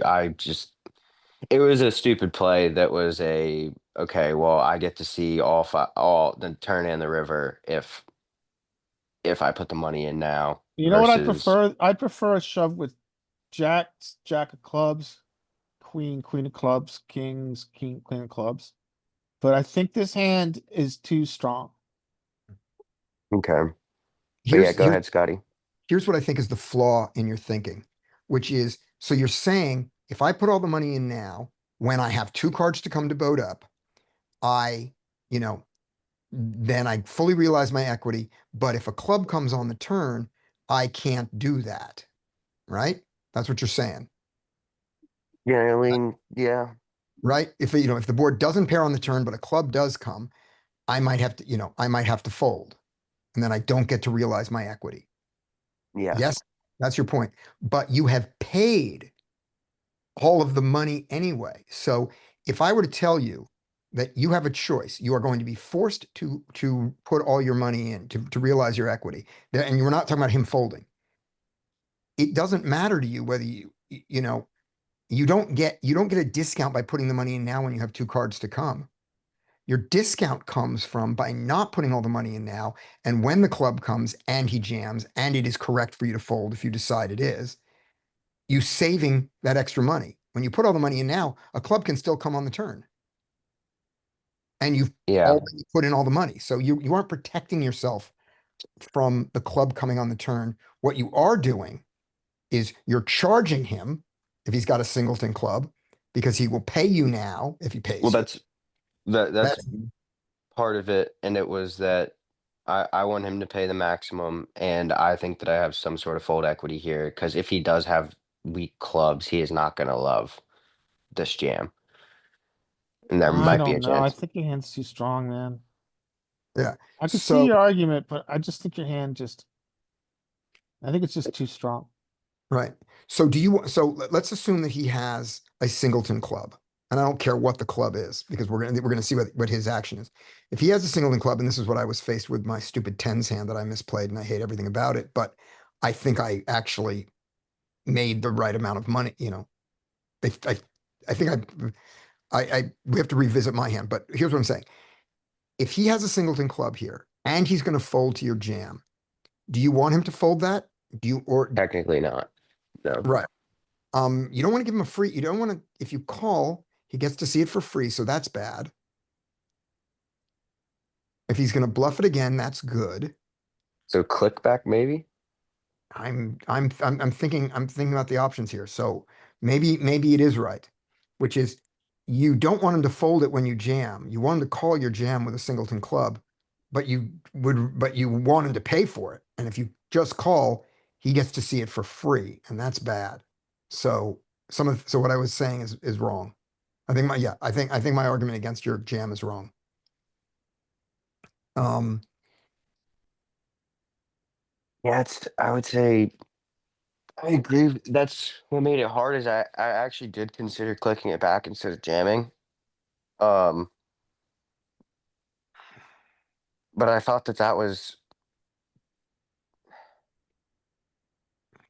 my reasoning for not clicking it back was that what is he if he re-raises me here, I click it back, he has to call. He yeah. doesn't have to, but he basically what is he gonna lay it down now with 88 behind when I put, I mean, he's just gonna jam then likely, and then I think the money goes in either way. I think. When I click it to 60, he's got 50 behind then. I mean, he can call, but I So mean, he has 9 outs. He has 9 outs to hit his flush. And none of them give you a full house. He has, and six you have, outs then. and you have right now, 1, 2, 3, 4, 5, 6, 7. You have 7 outs to be, he has 9 and you have 7. So you both, so the next card is kind of good for both of you to get a card. Both of you, when he has his flush, you'd like a next card cheap. And when he doesn't have a flush, you want to charge him for drawing to it. And when he has any other bluff, you get him to fold with very little equity. So you definitely don't want him to fold, sevens without a club.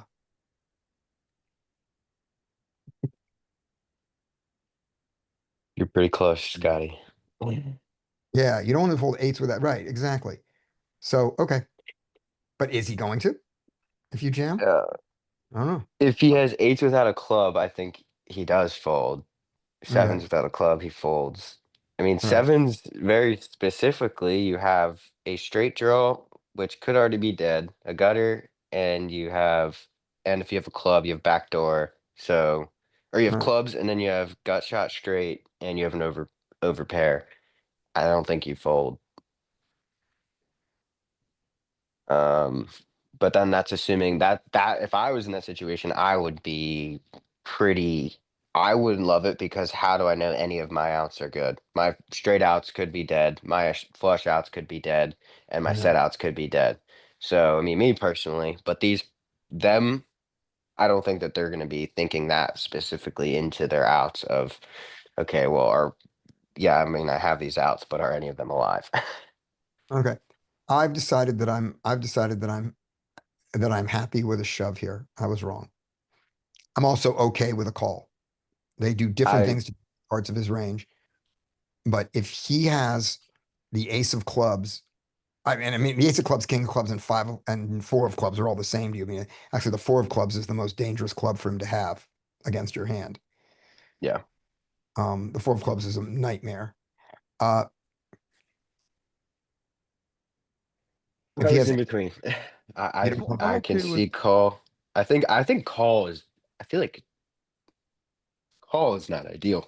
I think that there's got to be some sort of raise. Yeah. Because, like you were saying prior, is that you now give him, he gets, if he's sitting here with Singleton Club, he gets to see the club for his price instead of me making him pay more to see it. So Yeah. I think it's either raise or jam, one or the other. and I like, if you're gonna raise, I like a jam. Well, yeah, because it probably just goes in if you raise, because he doesn't have a ton behind anyways. When Yeah. I raise, Yeah, just jam. I mean, I looked at his stack, I sat there, I was like, if I put it in now, I have like 40% equity to boat up if he already has a flush, and if he doesn't have a Mhm. flush, I make him pay the maximum to see those clubs. That's my Right. thought process. Yep. Okay, I Is like it. well, I jam. He calls. Oh, Sevens with the club. Yep. Yep. And yeah, so Good. that Right. sucked. But Bastard. Now let's did you play work this. out what your equity was on flop? I think your equity's around, I think you're flipping. let me put it in real 20. quick. What did I have? Like No, I had you're not. You're not. two dice here. I'm not flipping. I No, think that's that's way okay. off. No, fuck that. I 20. don't know, man. I'm just saying I don't want you to be flipping. I don't want to live in a world where you're flipping. So what do we have? Like 6-5-3 of Yeah, 6-5-3 of clubs. Well, he's got a flush draw and a straight and a gutter. I think that. Yes, he does. It might be 60-40. And he also has a 7 to win. 60-40. Yeah. Good. I don't want to be flipping in this one. Um, Fuck Yeah. that. now, Fuck that let's- coin flip. now just for fun in this, let's play it out in our heads. If you just called, the turn is the jack of diamonds. He's got one card to come. Now I can get aggressive here. If he bets it, he's making a big math mistake and you call and like that, and then he gets there, but he gets there with one card to come. And if he checks, you can jam. Yeah, that's what I was thinking about too. So let's. Yeah. So I mentioned this yesterday, that equities are much more revealed on turn. It's, it applies much more strongly to PLO, but certainly in a hand like this, it applies to Hold'em. Yeah, I like call too, because he's gonna tell you a lot on turn, and then you can choose to jam if you want and deny equity. Dean says if he jams turn on this jack of diamonds, our 6-6 is still not happy. Yes, but our 6-6 is still calling. We don't have to be happy. Yeah, we're not folding sixes here. Yeah. We're beating value. Yeah. So, yeah, I prefer call still, because, I mean, on turn, it might be more nitty, because when you see turn, you understand how that affects texture, and then you have a much more clear picture of what your equity is. Assuming, and we could take a, assuming he doesn't flop a flush. Sometimes he's gonna flop flush, of course, but such is life. You're still gonna get there. You're still gonna pair up sometimes. Or quad up. Yeah. Yeah, it was a interesting spot. I don't Well, hate. I mean, we talked about this at the beginning. You did get it in ahead, right? And in the Yeah. end, that's our end goal. Yeah, that's We're what makes gambling me. with an edge. This is gambling with an edge. You got it in with a 10% edge. And 20%. and having the whole conversation through it, I think I like your jam best. Yeah, I'm Yeah. gonna stick with call, though but I see your point. Yeah, even though the call in this particular situation played better. Because if he jammed with less equity than, on the turn with only one card to come. And if he checked and you jammed and he called you, he was making a huge mistake. Whereas on the Yeah, flop, I mean, he wasn't making a huge mistake. He was making a small mistake. you get a lot more clarity about your equity on turn, right? Yeah, If I the still- fourth club comes, you can just fold. I mean, you're not, if the four comes, it's a lot harder to fold. But if a club comes, that's a lot more clarity. This card is very much a blank as to what he's claiming.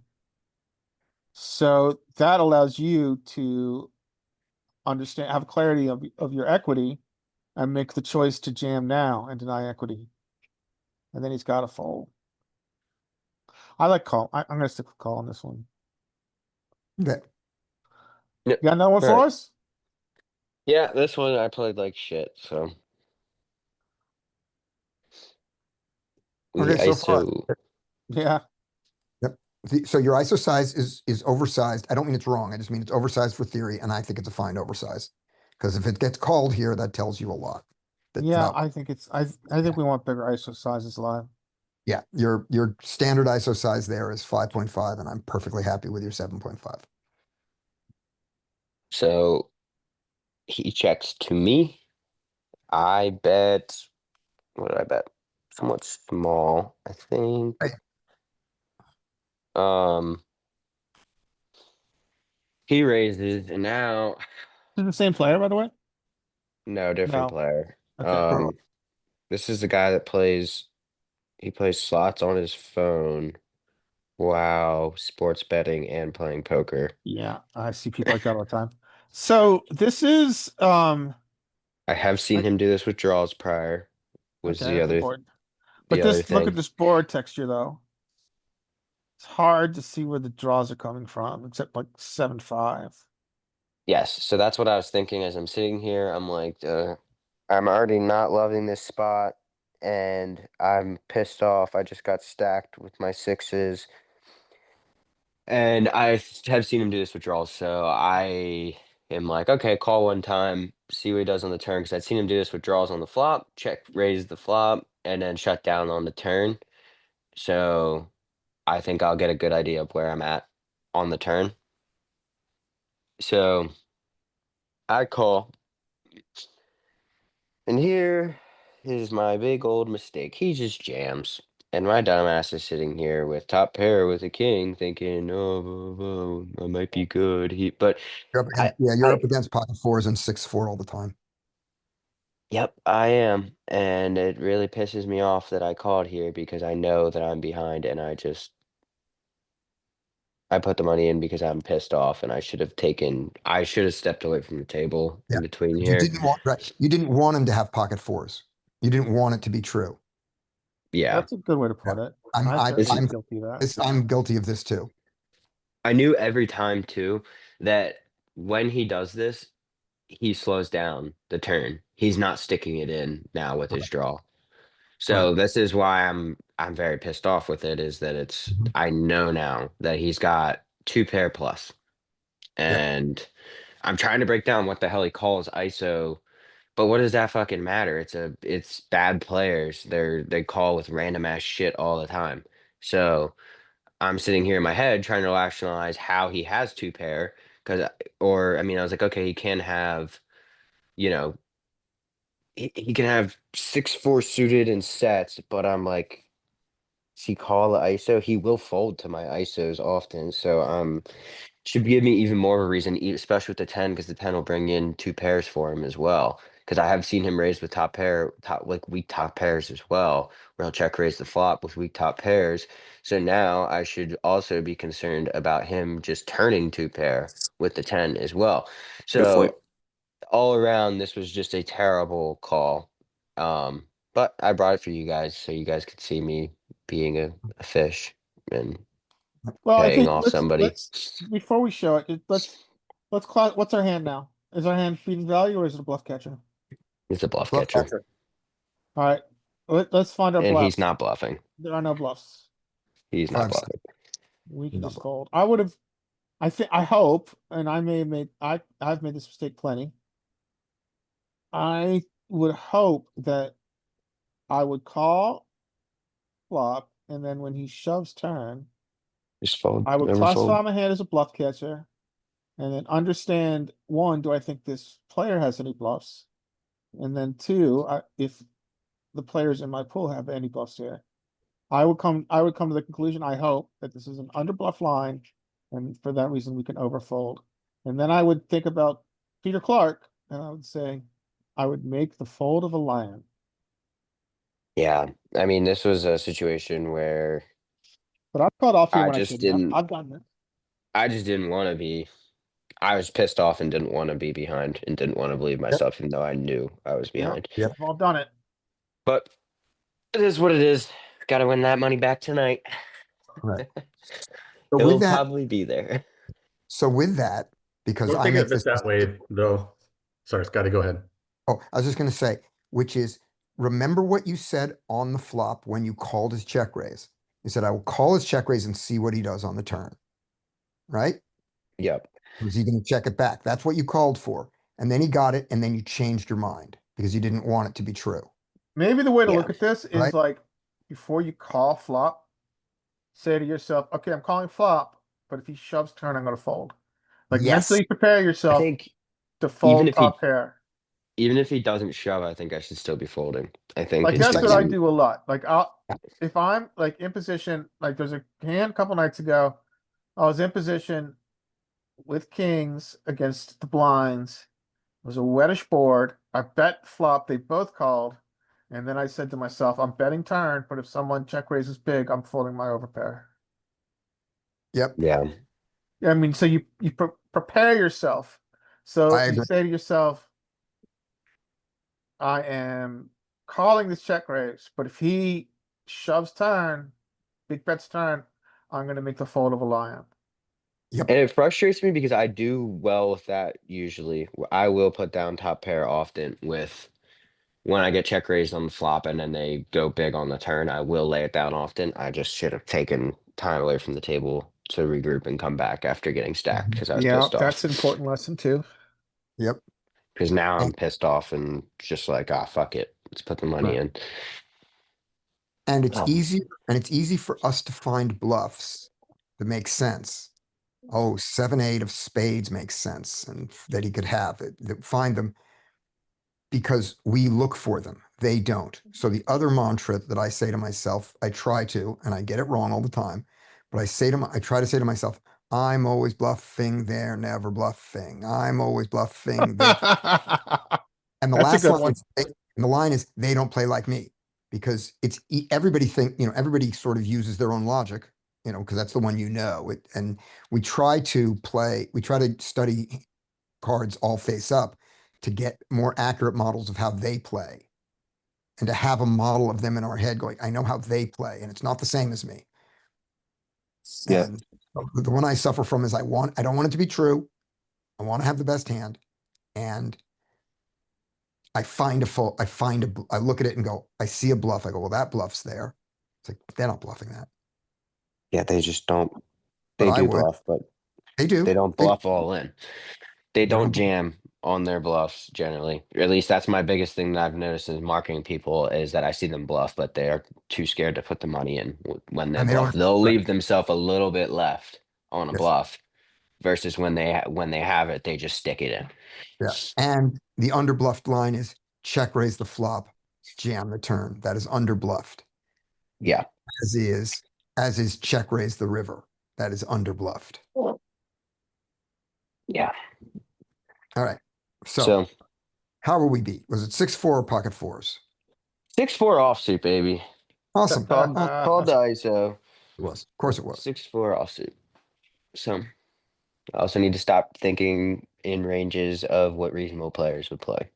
I need Right. to think of ranges of what degens will play. This Yes. is a very, very common problem where you run into the ridiculous two pair. Yeah, it Mhm. sucks. But I mean he can also have 6-4 suited here. So Yeah, when he limps calls 6-4 suited, whether he's supposed to or not, that's a hand that I would put in his range. So that makes me even more upset with what I did, knowing that there's the opposite two pair that he can absolutely have here all so the time. one way to look at this is how many combos is 6-4 suited for? But if we give him the offsuit Two. combos, total of 16. There's only two offsuit combos. Oh, you're right. in the Sorry. combo. Two. But if you give them all of them, then there's 9 out there. So The 1-6 is gone and 1-4 is gone, so 3 6s and 3 4s. Yeah, you're right. That's 9. I did get a couple of bluffs through last night because every time I made a hand, I got stacked or close to it. But I got a couple of bluffs through. I didn't bring them with me, Mhm. but that's what Yeah. kind of kept me a little bit afloat. Okay. I ISO here. So This guy, I've seen him stick it in. He's not the only Oh, aces. yeah, we're calling him. Yeah, he's got 30 left. I've seen him stick it in with significantly worse than this. So You could have ace queen here easily. Oh God, life just got weird. So this is a super, I guess I would describe it as a whale, a lady that looks like she's wealthy. She normally is at the 2-5 table, plays very poorly. I watched her play very Mhm. poorly. She's aggressive. And she's just will. I'd seen her bluff with like bottom pairs, not really bluff. I don't even know how to describe it because she's putting in tiny little bets, and then she's Mhm. like waving it in people's faces like she got them or whatever Yeah. when she was probably ahead anyways. Mhm. So this is where I think I actually don't like my play here. I think she's got a ton in front of her. She's got probably 800 sitting in front of her, Right. and I jam here Why when don't you like that? That's the only play you have, I think. Agreed. I- no, I think I I- want to because he's out. I want to get heads up with her, and if I'm down, if I lose here, whatever is a small side pot, I think I can milk her for a ton of money and win a big side pot. Is what my idea is here. but you But only you, have a drawing hand. right, but there's another thing though that That was a happens here. joke. Yeah. Well- There's another thing that wonderful that happens when you jam and she folds a bunch of equity, a bunch. Yeah, yeah. I like shove too. But let's say she's here with queen 10 offsuit. Some weird, just really bad play that she folds. You're, against just her alone, you're 60-40. So she folds I out. would call here with aces and kings and queens, but I think your hand requires you to reshove. By the way, Okay, I would I never, did. if I was being cute, I would do some sort of And then clicky 1.5e raise that she has to call. I wouldn't just call. Yeah, okay, So that's fair. my reasoning for why I mean I jammed, which is obviously I don't have a problem with this play. I don't think this is bad, but I also think that I could have clicked it because she like tanked for this call. She's like, "Oh man, I don't know, like $50, this and that." Then she put it in, and I considered just clicking it or jamming, and I don't know. I agree with you guys. Probably with aces or kings, I think it's a better play to click it back, try and get her in, And I and then think build a Scotty's big probably right. A side click pot. is better with aces or kings. Yeah. Not not a call. I think calling probably is not ideal. Yep. Yeah. No, At I this wasn't stack gonna depth, call. maybe at 100 bigs, I can see a call with aces and kings, but at 150, I think probably clicks better. Now, here's the fucked up thing about the hand though, which is if um if the guy with 30 big blinds has any pair at all, then getting her to fold actually does not increase your equity very much at all because you have to hit an ace or a king to beat him. And and so it doesn't matter if she has queen jack, it doesn't he beats him. You still need to beat him to make the money. So that's annoying. And if she has a hand like ace, queen, ace, jack that you have dominated and he still has a pair, that's one of your aces gone. And you still need to hit to beat him. I mean, But the nice thing is, if you get her to go all in with you now and you have her dominated, then then you have all this extra money to win, even if you don't hit your ace or your king. You just lose the first 30 big blinds to him and you get the other 120. So that's nice. yeah. So that's why I love this. I love the jam. Okay. So I do jam, and she folds, and Okay. he's get this flop, and we're dominated, which is great. But Yep. yeah, I mean, Did she show her threes? she said she had threes, and she was not a lying player. She was very Right. straightforward. Yeah. So if you had gone a few chips more, she would have called with her threes. That's also why I don't like this, is because I don't want to look at this like results oriented, as in, because yeah, I flop top pair here, but how? I mean, she may be a whale, but I think that she can lay it down here whenever the board comes out, king, queen, Oh, jack, yeah. with her threes. So like, I Right. don't really make that much more money in the situation, but I was kind of looking at this results oriented for why I would instead of jam, try and keep her in and get a big side pot going against her. If- But I if don't. But it doesn't really make sense because she's just not going to call me No, but very much. if you had clicked it, you would have broken even. If you went to 45 more, you would have made Mhm. 15 on the pot instead of losing Yeah. 30. Well, this was my last hand of the night, and it was time for me to get the hell out of there because I was pissed off. I was down a lot and Good got choice. stacked, so I just left. But Just yeah. imagine how we would feel if the hand she had was 3-3 with a 3 of diamonds, though. yeah, I'd be sick. That'd be sick. All right. Oh man. But yeah, so that's the last one I have. I have some other ones I could put together, but somebody else can go if they want to take the screen. I've got a hand. Let's do it. My only question with that is, I mean, I think I got the money in good on except for the king queen hand. I think that was generally there was nothing wrong with it, but I don't know. I agree. I guess there is some changes I could have made throughout this. I don't know. Sorry, I'm pissed off about last night still. I need to get it back together. I would be too. It says, do you stopgap change if you have a whale at the table? Absolutely, 100%. You've got to be able to evaluate whether you really do have an edge and whether you're getting unlucky, because sometimes you'll just think you have an edge and you don't. But True. if you do, and you have somebody who is that profitable and you have the money with you and your life allows you to stay, poker says stay. And I was at a whale of a table in Vegas at one point. I was, I mean, happily putting in stacks with terrible hands. And and I had a time restriction, was to go see a friend's show who had comped me in to see his show, and to not do it would be a real asshole thing to do. And I decided that not being an asshole was more important than poker. But remember, I don't play poker for a living. I just play poker for money. If you're playing it for a living, probably need to be an asshole to your friend there. But at least if your real thing is, I have a stop loss, it's like, yeah. And then you also have to figure out if you need the stop loss for your own honesty. Like you go, I can beat these guys, when clearly you can't, because that's degenerate gambler talk.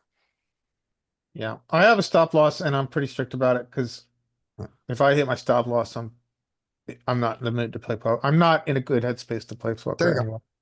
Should be Yeah. somewhere around what, three buy-ins I'm at 2 buy-ins, but or two or three. I was gonna but say a lot of people use 3. two or Okay, three. yeah, mine isn't really there, but if it was there, it's 4. Do you That's guys what I have in and my pocket. how do you guys pick that? Because the thing is, if I start going super deep like that, I feel like, I mean, I bring 3.5 buy-ins with me. But if I've lost 2, I should probably just get out because that I'm probably not in a Well, good Ryan, headspace, I and would I've say that considered just doing that. No. you're just starting as playing poker for a living. I would start with 2, and then later, after you have gotten used to the variance and you have grown as a poker player and adjusted to the swings, move it up. But I would start with 2 at the beginning because where you are. And then later on, maybe 6 months, maybe 2 years, who knows? When you are more comfortable with the variance swings, then you can move it up to like 3. Right. Okay. Yep. And look at why you lost. Did you lose because it felt like you get unlucky because they kept flopping sets? Or did you lose because you got the money in very good and they kept hitting, 1/3, they kept hitting flush draws on the river? Because the second one, you are playing well. You're playing well. Yeah. And you just got unlucky. And so if you stay there, the money's coming your way. The first one, you think you're playing well, but you may not be, because maybe they keep hitting sets. Maybe you need to be folding to their check raises on the flop and their jams on the turn, because they just told you they had a set or 2 pair and you didn't listen. So Yeah. knowing which kind of bad beat story is this? Something I mean, that I- you combination of said both. earlier, Brian, that I was going to comment on. You said something like, "I'm just going to come back tonight to win it back." You Thank made that you. comment, right? And I don't think that's a mindset that you want to have. You don't want to have this mindset of, okay, well, I lost big tonight. I need to win big tomorrow. Never. It's all about individual hands, and it's all one big session. Yeah, So you one big played for session. however many hours you played last night, right? That's a very tiny, tiny portion. There's nothing to be concerned about, except when you can recognize that maybe you aren't playing your A game or even your B game when you make a call like with your king queen, right? And I think you Yeah. recognized it, and you may have even recognized it in the moment, and yet you still kind of went against it, right? That's when you might want to start to think, okay, I need to take a step back. I need to get away, because you know that your mindset is not right. You're not playing your A game. You're not playing your B game. But yeah, the idea of I need to win it back, chasing losses is definitely something that you should probably try to look at and control.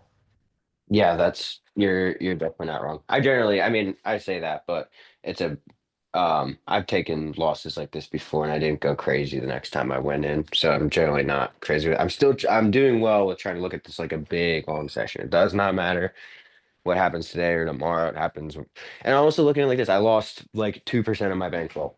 So that's not that large. So I it's shall not the end of not. the world.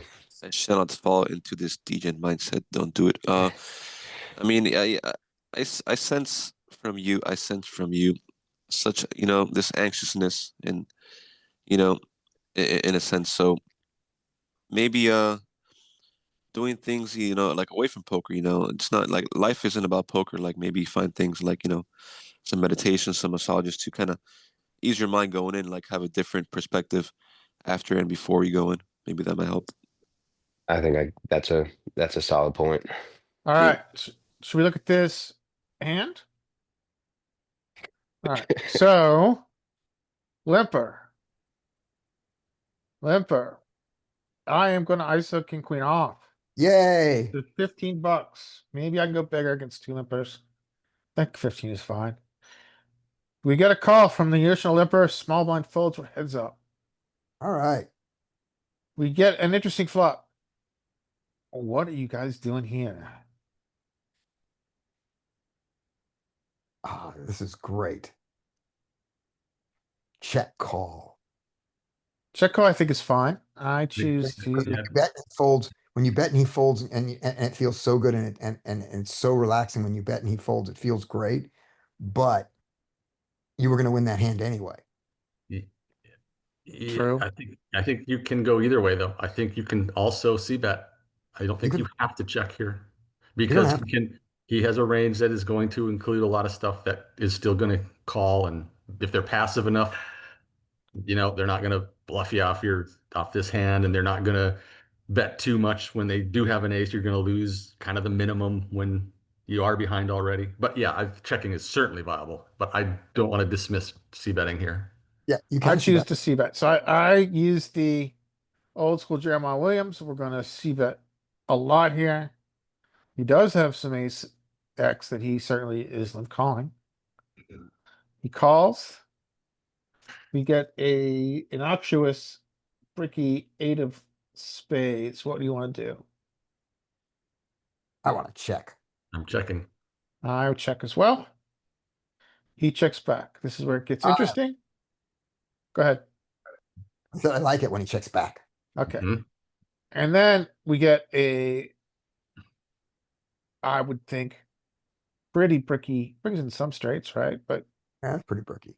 I mean, he has a 9-6 suited. This is I think we can value bet here. I agree. So I choose to bet 40. I choose a big size. Ooh, okay, I wouldn't go there, but okay. That's thin. That's thin. It is thin. It is thin. I'm trying to get called by like Yeah. Worse- 7x here. And worse queen. I'm thinking my thought game is that when we bet check bet, we get to extract more value from the 7x. Mhm. And then he raises us, he clicks it. That's a fold. Yeah. So I hate that he clicked it. I know. I hate that he clicked it. Oh, It's an overfold. You probably, like, in theory, you might be thinking on- pot odds is good enough to call, but Yeah, like I'm you thinking said, pot odds 20% here. I'm getting 4.5 to 1, but I think we fold, I think we fold. especially if when we use the big size. Um, I wonder if block is better here, yeah, I that's what I was going for. I would be going for block. like $20. Yeah, I like that. Yeah, yeah, I think block is better. Yeah.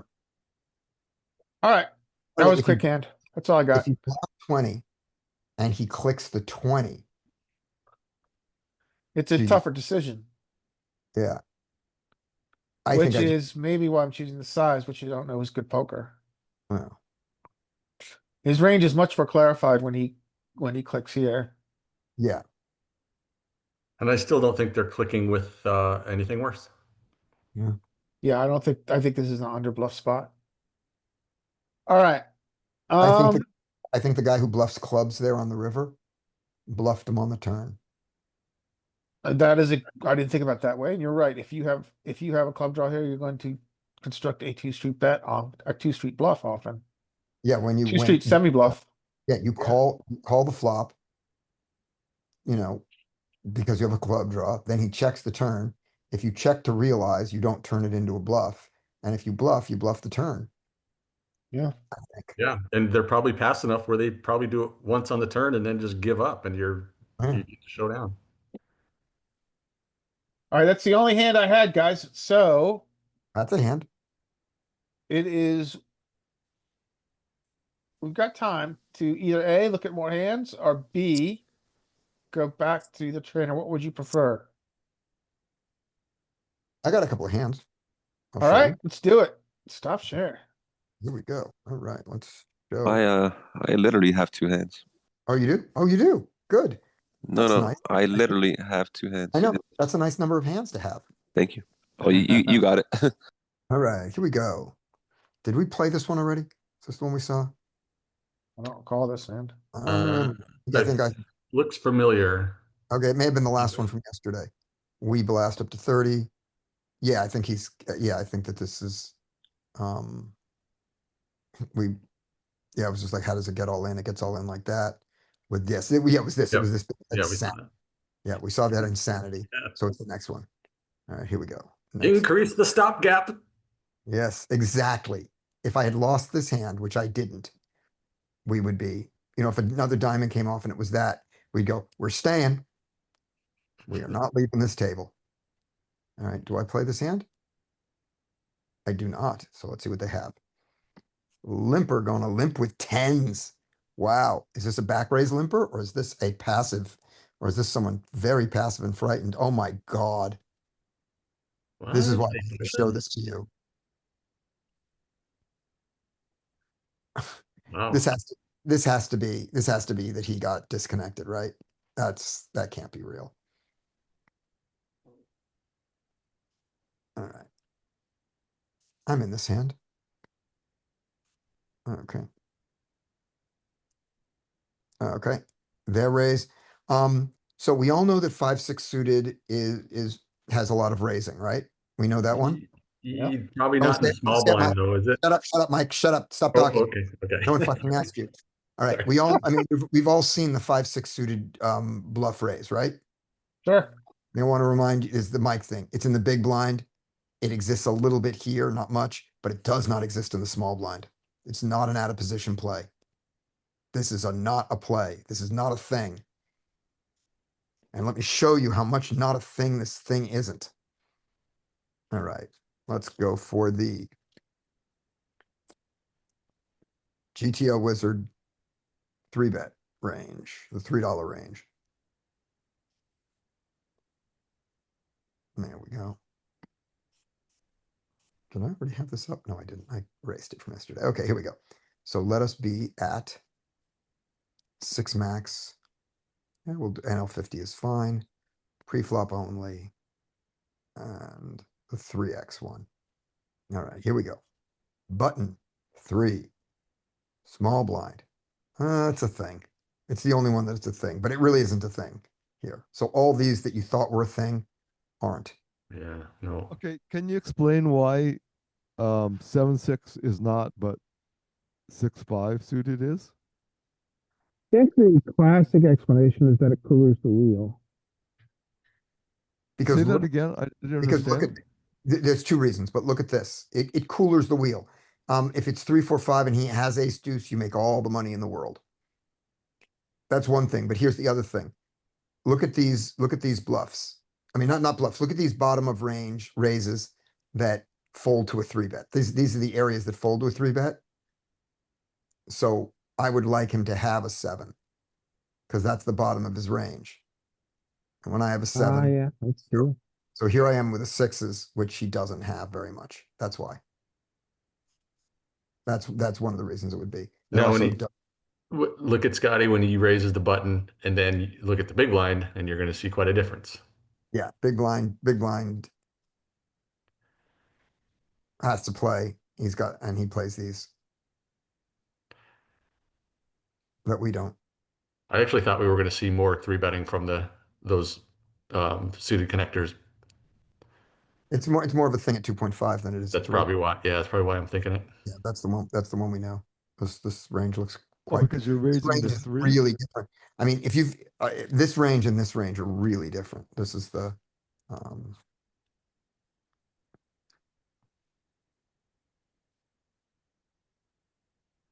I'll use the same assumptions here, and do the. Here's the 2.5 version of that same lovely thing.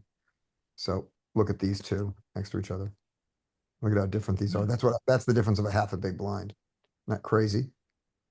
That's how extreme it is. Don't you guys love it when neighbors play music outside of the car for no Oh, I reason, loud? I love love it. it. Yes. Yes. Okay. So, there it is. There it is there it is in the small blind. There's that much 6-5. There's the 10% of it. And I decide this is the time. And the size should be 12. This is the time. Okay, maybe this wasn't the time. All right, let's hit it.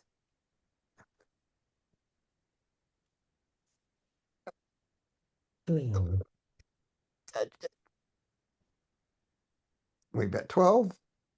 We get called. We do not have the best hand.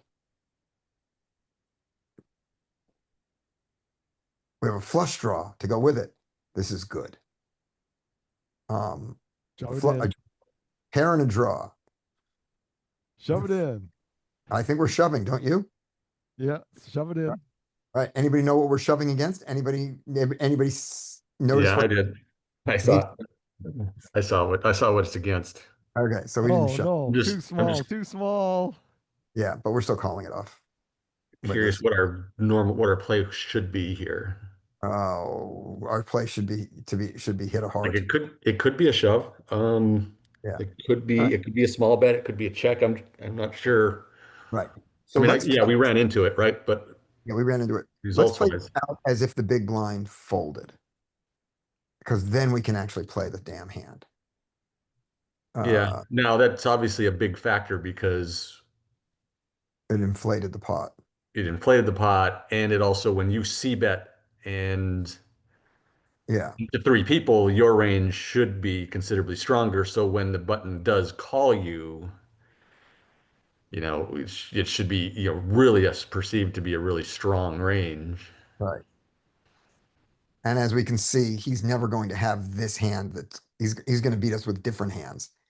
He's going to beat us with this hand, but he's never going to beat us with this hand in solver land. Oh yeah, and the big blind flat cold called you, right? Yeah, big blind So for cold. cold call pre-flop and see what queens do. There is no cold call. Oh, you can't cold call the. Oh no, it's right. You can't cold call the. You can't call it. You can't cold call. That's the problem. I assume that if you cold call, the button is just jamming. I Should be would. in theory, Yeah, I would. right? Yeah, this is dead money. But in this world, okay, the solution is only available for AI. So peek me. Oh, by the way, Scotty does not have a lot of faith in the AI solve. You got the AI. No, when they do it, the AI solves of these, Scotty doesn't have a lot of faith in the AI solves. Why? Because the AI is taking what it believes to be the patterns. It's doing what we're doing. Oh, okay. I Got see what you're saying. But if I was thinking if you like, because you can node lock in the AI version, and that would allow you to select what you think is kind of what they're doing, right?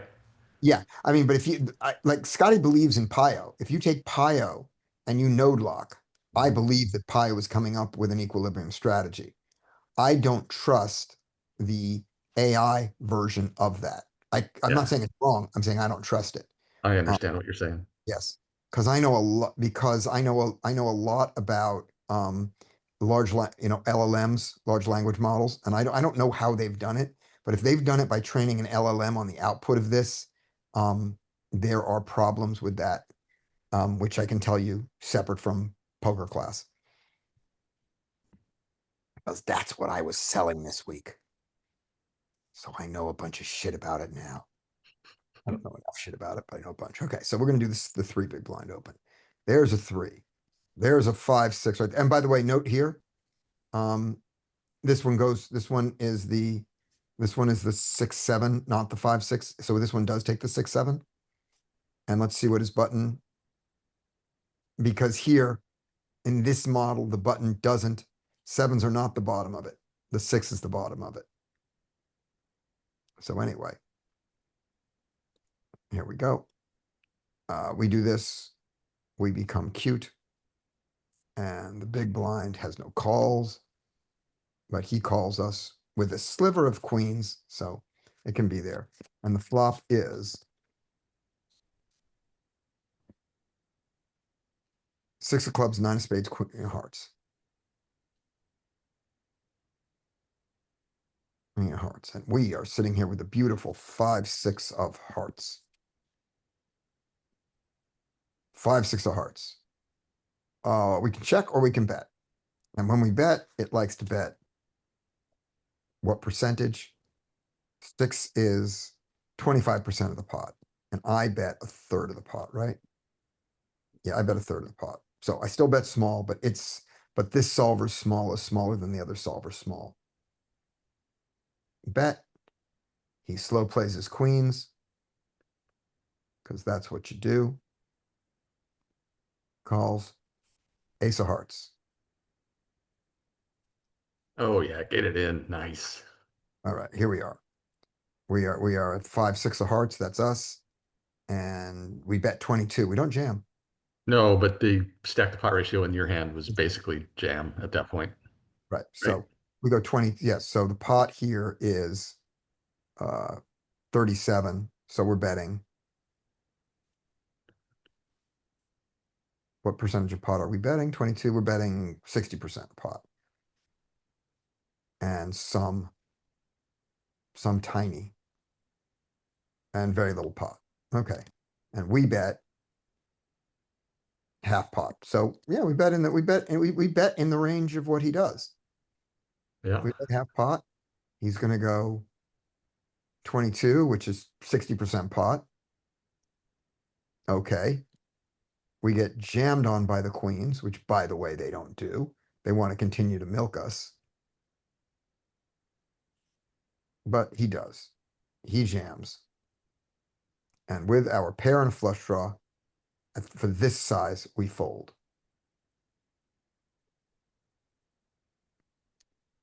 So this wasn't as much. So there's no way for us to get it to the stack to pot ratio. Okay. For this much more, we fold, we call. I mean, for this much more, we fold, but for this much more, I don't think we do. I mean, let's just look at our equity of what it actually is. You're saying I have, where do you get off thinking that I have 55% of the equity here? Why do you think that? It says it. Go back. Well, reveal the cards. Okay, reveal the cards and that's gonna change it? Yes, thank you. It's against some other thing. Okay, good. So he jams. We need 21%. We have 18%. This is a mistake, but it's a 3% mistake. Versus a set of queens. Now, his Set of range queens. is not going to always be a set here. Right, because we have two against a queen against ace queen. We have two more outs. We have the sixes as outs, which aren't here. Against ace king, if that's how we got here, we have another out. We have another three outs of the fives. Yeah, there's lots of other ways to be not so dead. And against king nine of hearts, we are fucked. All right.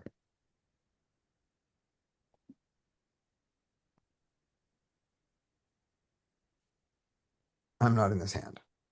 So, skate, what should happen here? Okay, I'm here. Let's see. Ace nine could open. Should open. Ace Offsuit. nine? No, way too early for ace nine offsuit. Early, huh? Ace nine suited, sure. Ace Oh, nine yeah, off, yeah. You're nine right. off, I'm I sorry. cut Yeah. off. Mixing in the high. Mental block. Yep. Yeah. I was thinking about the suited variety. Yep. You're right. You're right. Okay, moving on. 10-3 suited. Which one is the one from the button? So 10-4 is out of there. Yeah, we have 10-3 suited. Right. Notice one thing though, this guy just has nine big blinds. Yeah. So he's likely to just fucking throw it in with a king, right? Probably, but I mean, I would prefer like a king nine or Oh. like a king 10. Yeah, look no, at that. No, he does that weird thing. He King limps 10. off, he limps off of eight big blinds. Oh my gosh. All right. That's I gonna guess make, he's ready to call an ISO. He's ready to call yeah, anything. Yeah.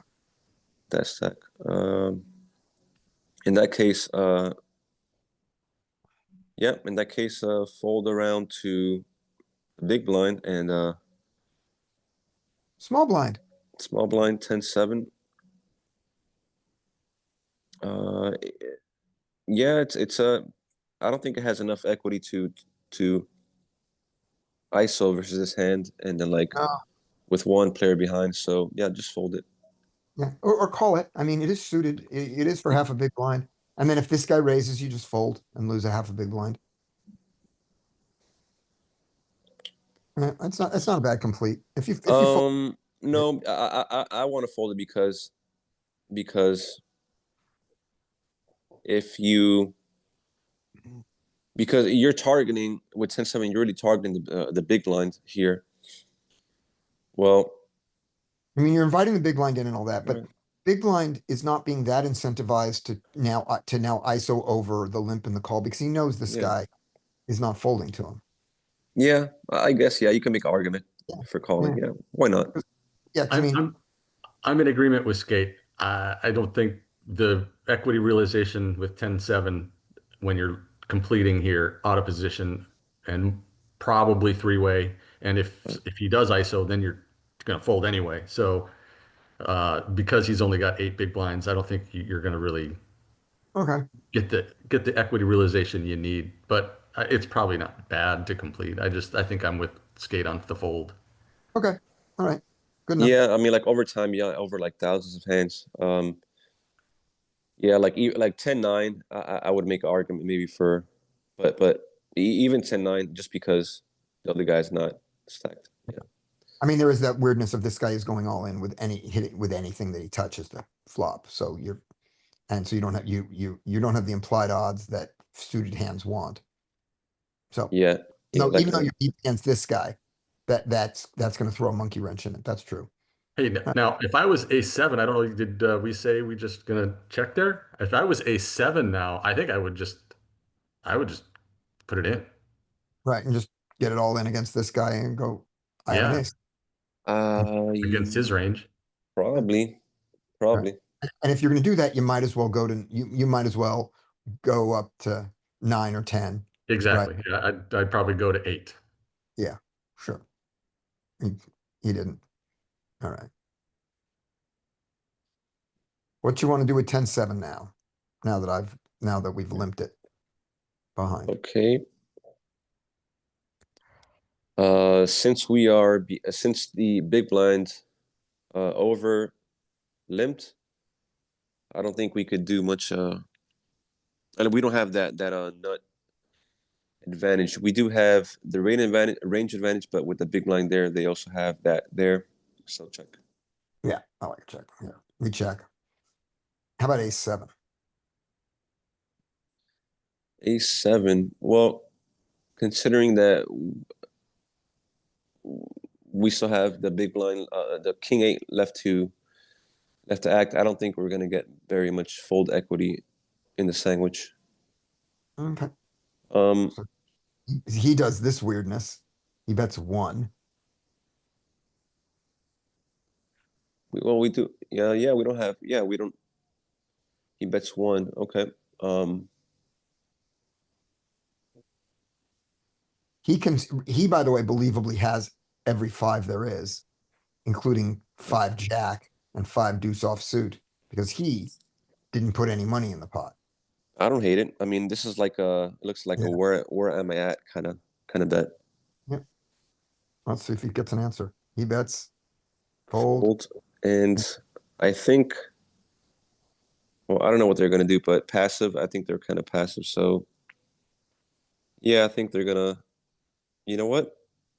With this price to have a backdoor, they could call. That's the thing. You have backdoor and two overs Yeah.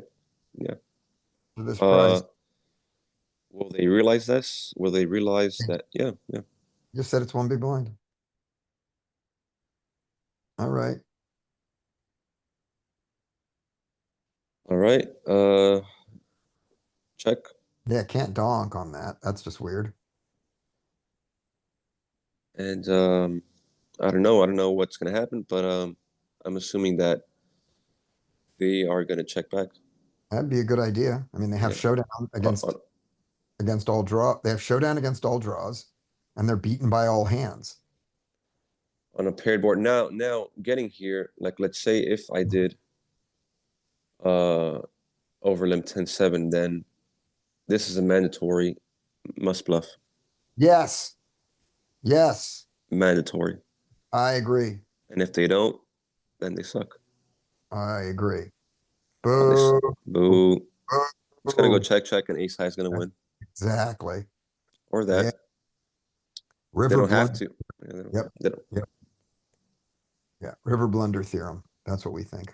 Bad. Bad. That's what we think. All right. And maybe that's why we're showing this hand. Maybe that was the thing to show the hand for. All right. I'm gonna be in this hand and it's going to go very badly. Unless we saw this one already. No, this is the. Okay, here we go. Limp, ISO, 13. Ace king suited. This is gonna be Derek.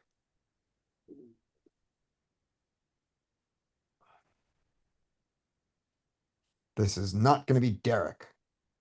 This is gonna be Mike. 27 All right. or that. Yeah, 27 would have been good. Yeah, I'm good with that too. Yep, we just did that. And then, of course, that happened because of this. Bam! The flop of the devil. The flop of the devil in the hand I didn't want to see. But I block it. You can't have aces. I block aces. All right. I dealt myself at 666 a few days ago. That was crazy. I don't think it's ever gonna happen again. I don't think we can like if we did make it a smaller, like a 4-bet here. Yeah. I don't think we. And if it jams, we call. Well, that's what I'm wondering if we can ever fold. Is this a certain kind of player that we could overfold to? Probably not, right? That we're just ace king suited is just we just want to go with it, right? 15 hands, 2013.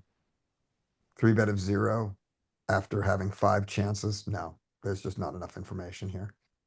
I would bet that it's kind of still it's probably okay if you bet small, like if you 4-bet small and then fold, it's probably not a and it's exploitative fold. It's an overfold. It's Yeah. like you could definitely do it with ace king off, right? If to a player that you Yeah. think is just not ever doing it with ace queen and that sort of thing. You can do it you can do it versus, a player who's just GTO. I With, was with, just with, looking at it. Ace king off is almost a pure fold ace in king- that situation. ace Oh, king is off. it? Yeah. Okay, good. Remember, Almost. it goes raise. Oh, hold on. No, we have to ignore this and we have to just call this an open raise, even though it's not really. So it's raise from the cutoff, button folds, small blind comes in. And here we are with our ace king. We're gonna do the 26. The cutoff's gonna fold. And the small blind is going to 53 or jam, and we'll see what we do against both. So against 53, we jam. We just we just jam this. Hmm. And that's just what happens. And we end up with jacks against aces. It just happens. And he goes jam, and we call the same range. Yep. So Hey Brian, where did you get it was a fold? maybe this, maybe against this action.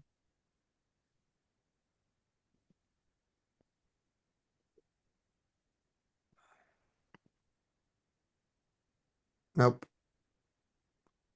Yeesh, no folding. Well, button, go all in and see what the small blind does, because that's where you're at.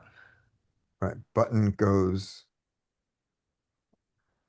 Oh, here. This would be button raises, small blind goes here, big blind here. Cut off. Brian, did you say you see it somewhere where it's a fold? Did we lose Brian? Yeah. I'm the big blind and I Oh, don't fold. sorry. I was I- on mute. It's got that much folding. On the I was looking at different situation. It was early position open and then a early position 3-bet and then against. So that's also on the poker coaching that I'm looking at it on. Right. So it might be different since it's on the poker coaching cash game multi-way 8 max. Right, but now we have all, Yeah, those are early positions. That's different. Yeah. yeah, 1, 2, 3.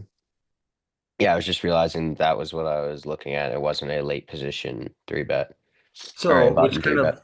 which kind of like speaks to the point I was making. We can maybe overfold ace king because their range, their jamming range is not going to be what GTO Wizard says to jam on the button or wherever he was at. It's going to be more like something like a tighter early position type range, and then which makes folding ace king something that you could probably do. Yeah, because also this guy's range is tighter than a cutoff open. The squeeze range here is probably a little bit tighter than his open range. If this guy's responding to that correctly, he tightens up a bit from it. But ace king suited still, we're just gonna lose in some order. All right. Ace 7 suited. Let's see, Give me, Derek, give me a post flop one. okay. All right, take a post flop. All right, you raise and go. Ooh, multi-way. Ooh, Multiply. out of position the whole way. Oh, this is good. Second pair backdoor flush. Well, I think we should be checking. All right, let's check. Oh, we got a shorty, by the way, so that's something. Yeah, we got a shorty. He Check, checks through. Okay. Oh, okay. All right. So the shorty's in it, button's in it. This still isn't great for a range. We've obviously improved. Can we start turning 7? Is it a hybrid? I mean, they're just not going to call with anything but draws that probably have a lot of equity. We block some of those backdoor type stuff that they might get here with. I would check. Okay. What about betting for just pure value and protection here? And if Yeah. you raise, you don't worry that much because you have the flush draw to go with it. Yeah, that's why I was kind of calling it a hybrid. Like it could be for value, it could be for protection. They Yeah, don't have you'll get nines. called by worse, and Mm. you're going to get raised by mostly value. And yeah, it's going to be tough to. I mean, you're probably just going to call. Mm. So yeah, I mean, I could see betting. I was thinking about it, but I would probably check here. Yeah. So here's the things I like about betting here. So normally marginally made, we don't bet, right? But how much nine how much nine do they have left on Not- this wet board? Not a lot of nine. A Mhm. lot of nine has been bet off. This guy being short bets off tons of his nine. And this guy Mhm. being in position bets a bunch of his nine. So our seven is pretty damn good here. What can they call us with? They can call us with a four, they can call us with a six, they can call us with a five. There are a lot of things they can call us with. And what can Yeah, they they- fold to us? They can fold all the queen, jacky, hands that could just hit stuff to beat us. Yeah, so I think we can bet here. Do we? yeah, I'm with Do you. Okay. we do? Oh, that's not the guy. I'm not expecting to get a lot of folds, but like you said, it's okay. All right. Yeah. Huh. Now, pair and a draw. So what is his range? Okay. So 8-10 is perfectly believable to play the way he did. Uh 7-6 can play this way. 5-8 can't. Let's make sure the 5-8 can't play like this. It shouldn't. Yeah, that's We, hard. Hard to we be a know five. we know they can have it just Yeah. because of what we see. Yeah. Yeah, it's hard to have 5-8 and 3-5 here. But it's not hard to have 7-6 and a 9 and a weird ass 9.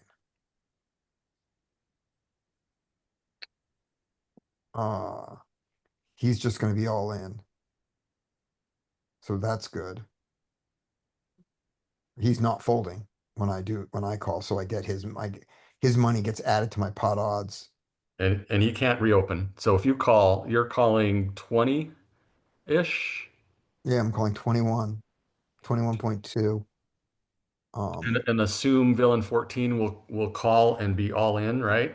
Yeah, So you're calling 21 to win 80. So 4-1 right now. You're almost getting like direct odds to hit your flush. yeah, and there's Assuming villain 14 comes along and calls. right, which he does. I mean, that's what we expected. Come on, ace, come on, 7, come on, diamonds. All those are good. That's none of those. And now we check and he bets and we fold. Well, okay, hang on. You have to fold. Yeah, so we have you're beating better Rise, flush draws and you're beating some like what like other you're beating draws. Like I'm beating oh, draws, but yeah, you do have the but I have to beat protected this draw. pot from that all-in guy. Yeah. And I lose to a 5. 5 is one of the major draws. Yeah. Yeah, I Yeah, gotta that fold. sucks. Yeah, yeah, he's not. You're right. The guy that's all in really makes it. Oh my How about that? God. Ooh, You wanted to know what 9 he checks. That one. Look at this flop. They Huh. all blow played the flop. Yeah, They- check back bottom set. 2 people check back sets.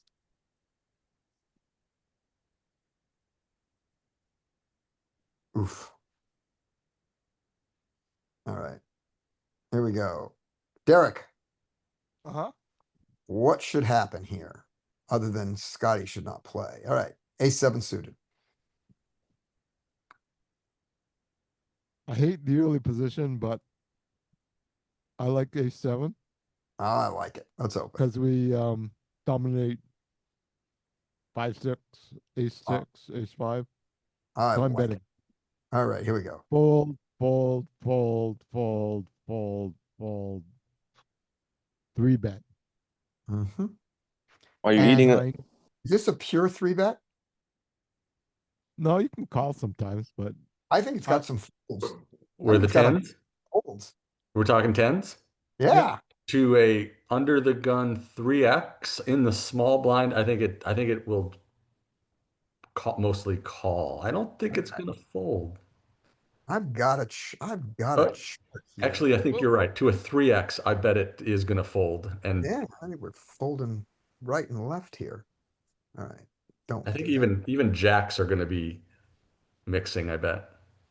All right, here we go. This is, oh, I gotta be really under the gun. I don't have that Yeah, you chart. need 9 max for this. But I'll do the 9 max and it'll go 2.5, which is still. So what, you're gonna need like queens to 3-bet? Yeah. Half a In, jacks? and then, No, I think queens are almost pure call, I bet. here we go. All right, so With study maybe a slivers of 3-betting. 0.5 change. We're gonna do this one, 9 max. Here we go. All right, now this is a truly under the gun, right? This is 9-handed. So. Here we go. Raise. Small blind. There's a bunch folding and some calling, a little bit of raising. So that's what it likes. That's fair. And that was the 2.5 version? Yeah, that was 2.5 and that was the general. And if you do the one where, if you do the simple version where you don't allow, where you do very little calling, where you don't even the button calls, Mm-hmm. yeah, it simplifies to that. So lots of folding. All right, let's see. So what what we was the change that you made there? Just do. General to simple. So simple is a strategy that simplifies your options here and you give up very little EV. So the difference between this strategy, which is a little harder to play, this mixed strategy here. oh, okay, yeah. Yeah, the EV loss of going simple is not that much. And so feel free to do that anytime you want. He chooses to call, which obviously everybody does. Nobody folds there. All right. And you got a flop. Well, check range. All right. Check range. Con call in 7 minutes, Trink. Okay, here we go. Okay, ace 7 suited.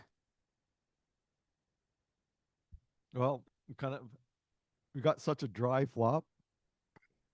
We got a backdoor flush and a backdoor straight. So And an over. and an overcard, yeah. That's So- 3 things.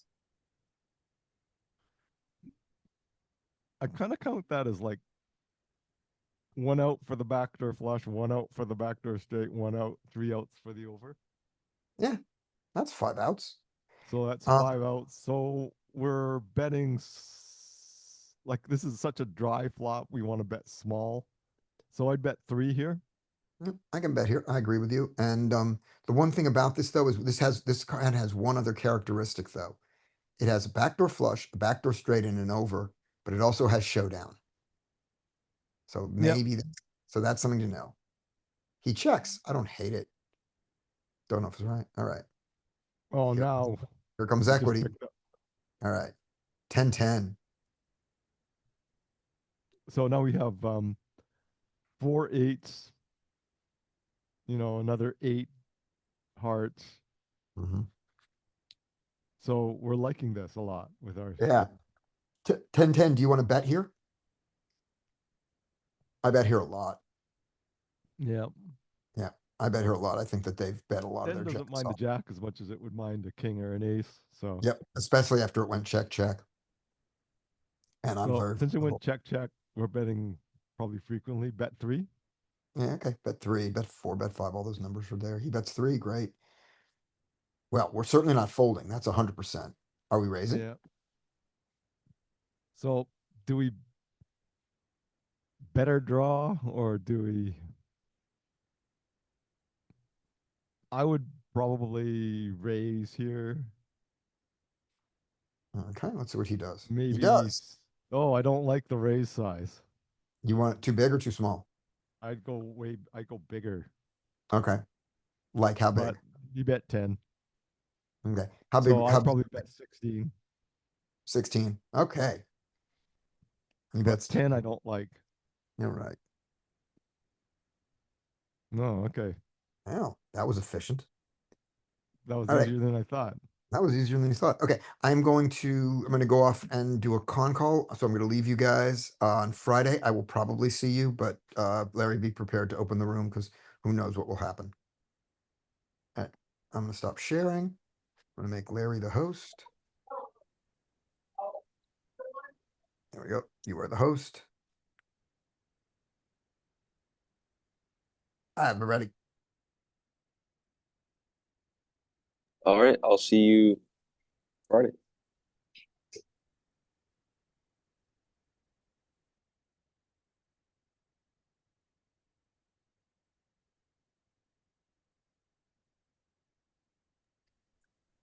Larry? Are you out there, Larry? Oh no, I think Larry left. No, he's in. He has the Scotty tag. There he is. Oh, all right. Well, maybe he's taking a break. Coffee break. I just got back. Yeah, Scotty just left for his call. So I think I don't have any more hands. What about you guys? I assume you're gonna call it.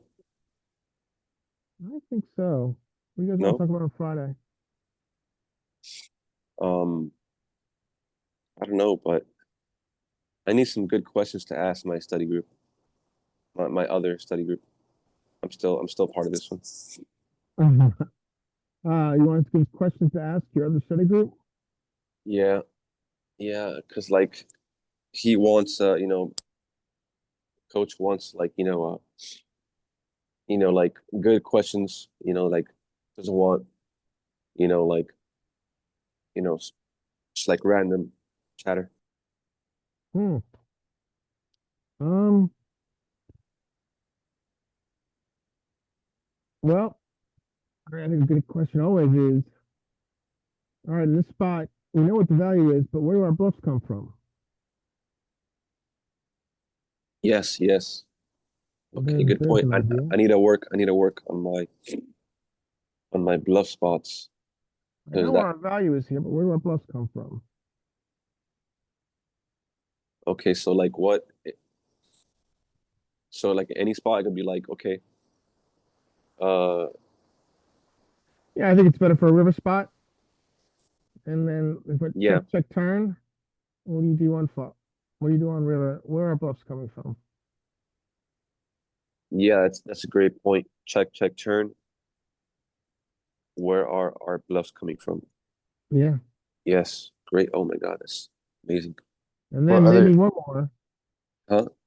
Maybe I'll give you one more. What is Okay. our value threshold? A fancy way of saying what is the worst value hand that we're betting for value here? What is our value threshold? That's another great one. Wow. There you go. Thank you. Back it up, man. So Brian, you gonna play between now and Friday? Yes, I will. Bring us some hands. We'll go from there. Sounds good. All right, guys. Have a good one. Thank All you. right. See you guys soon. See you guys.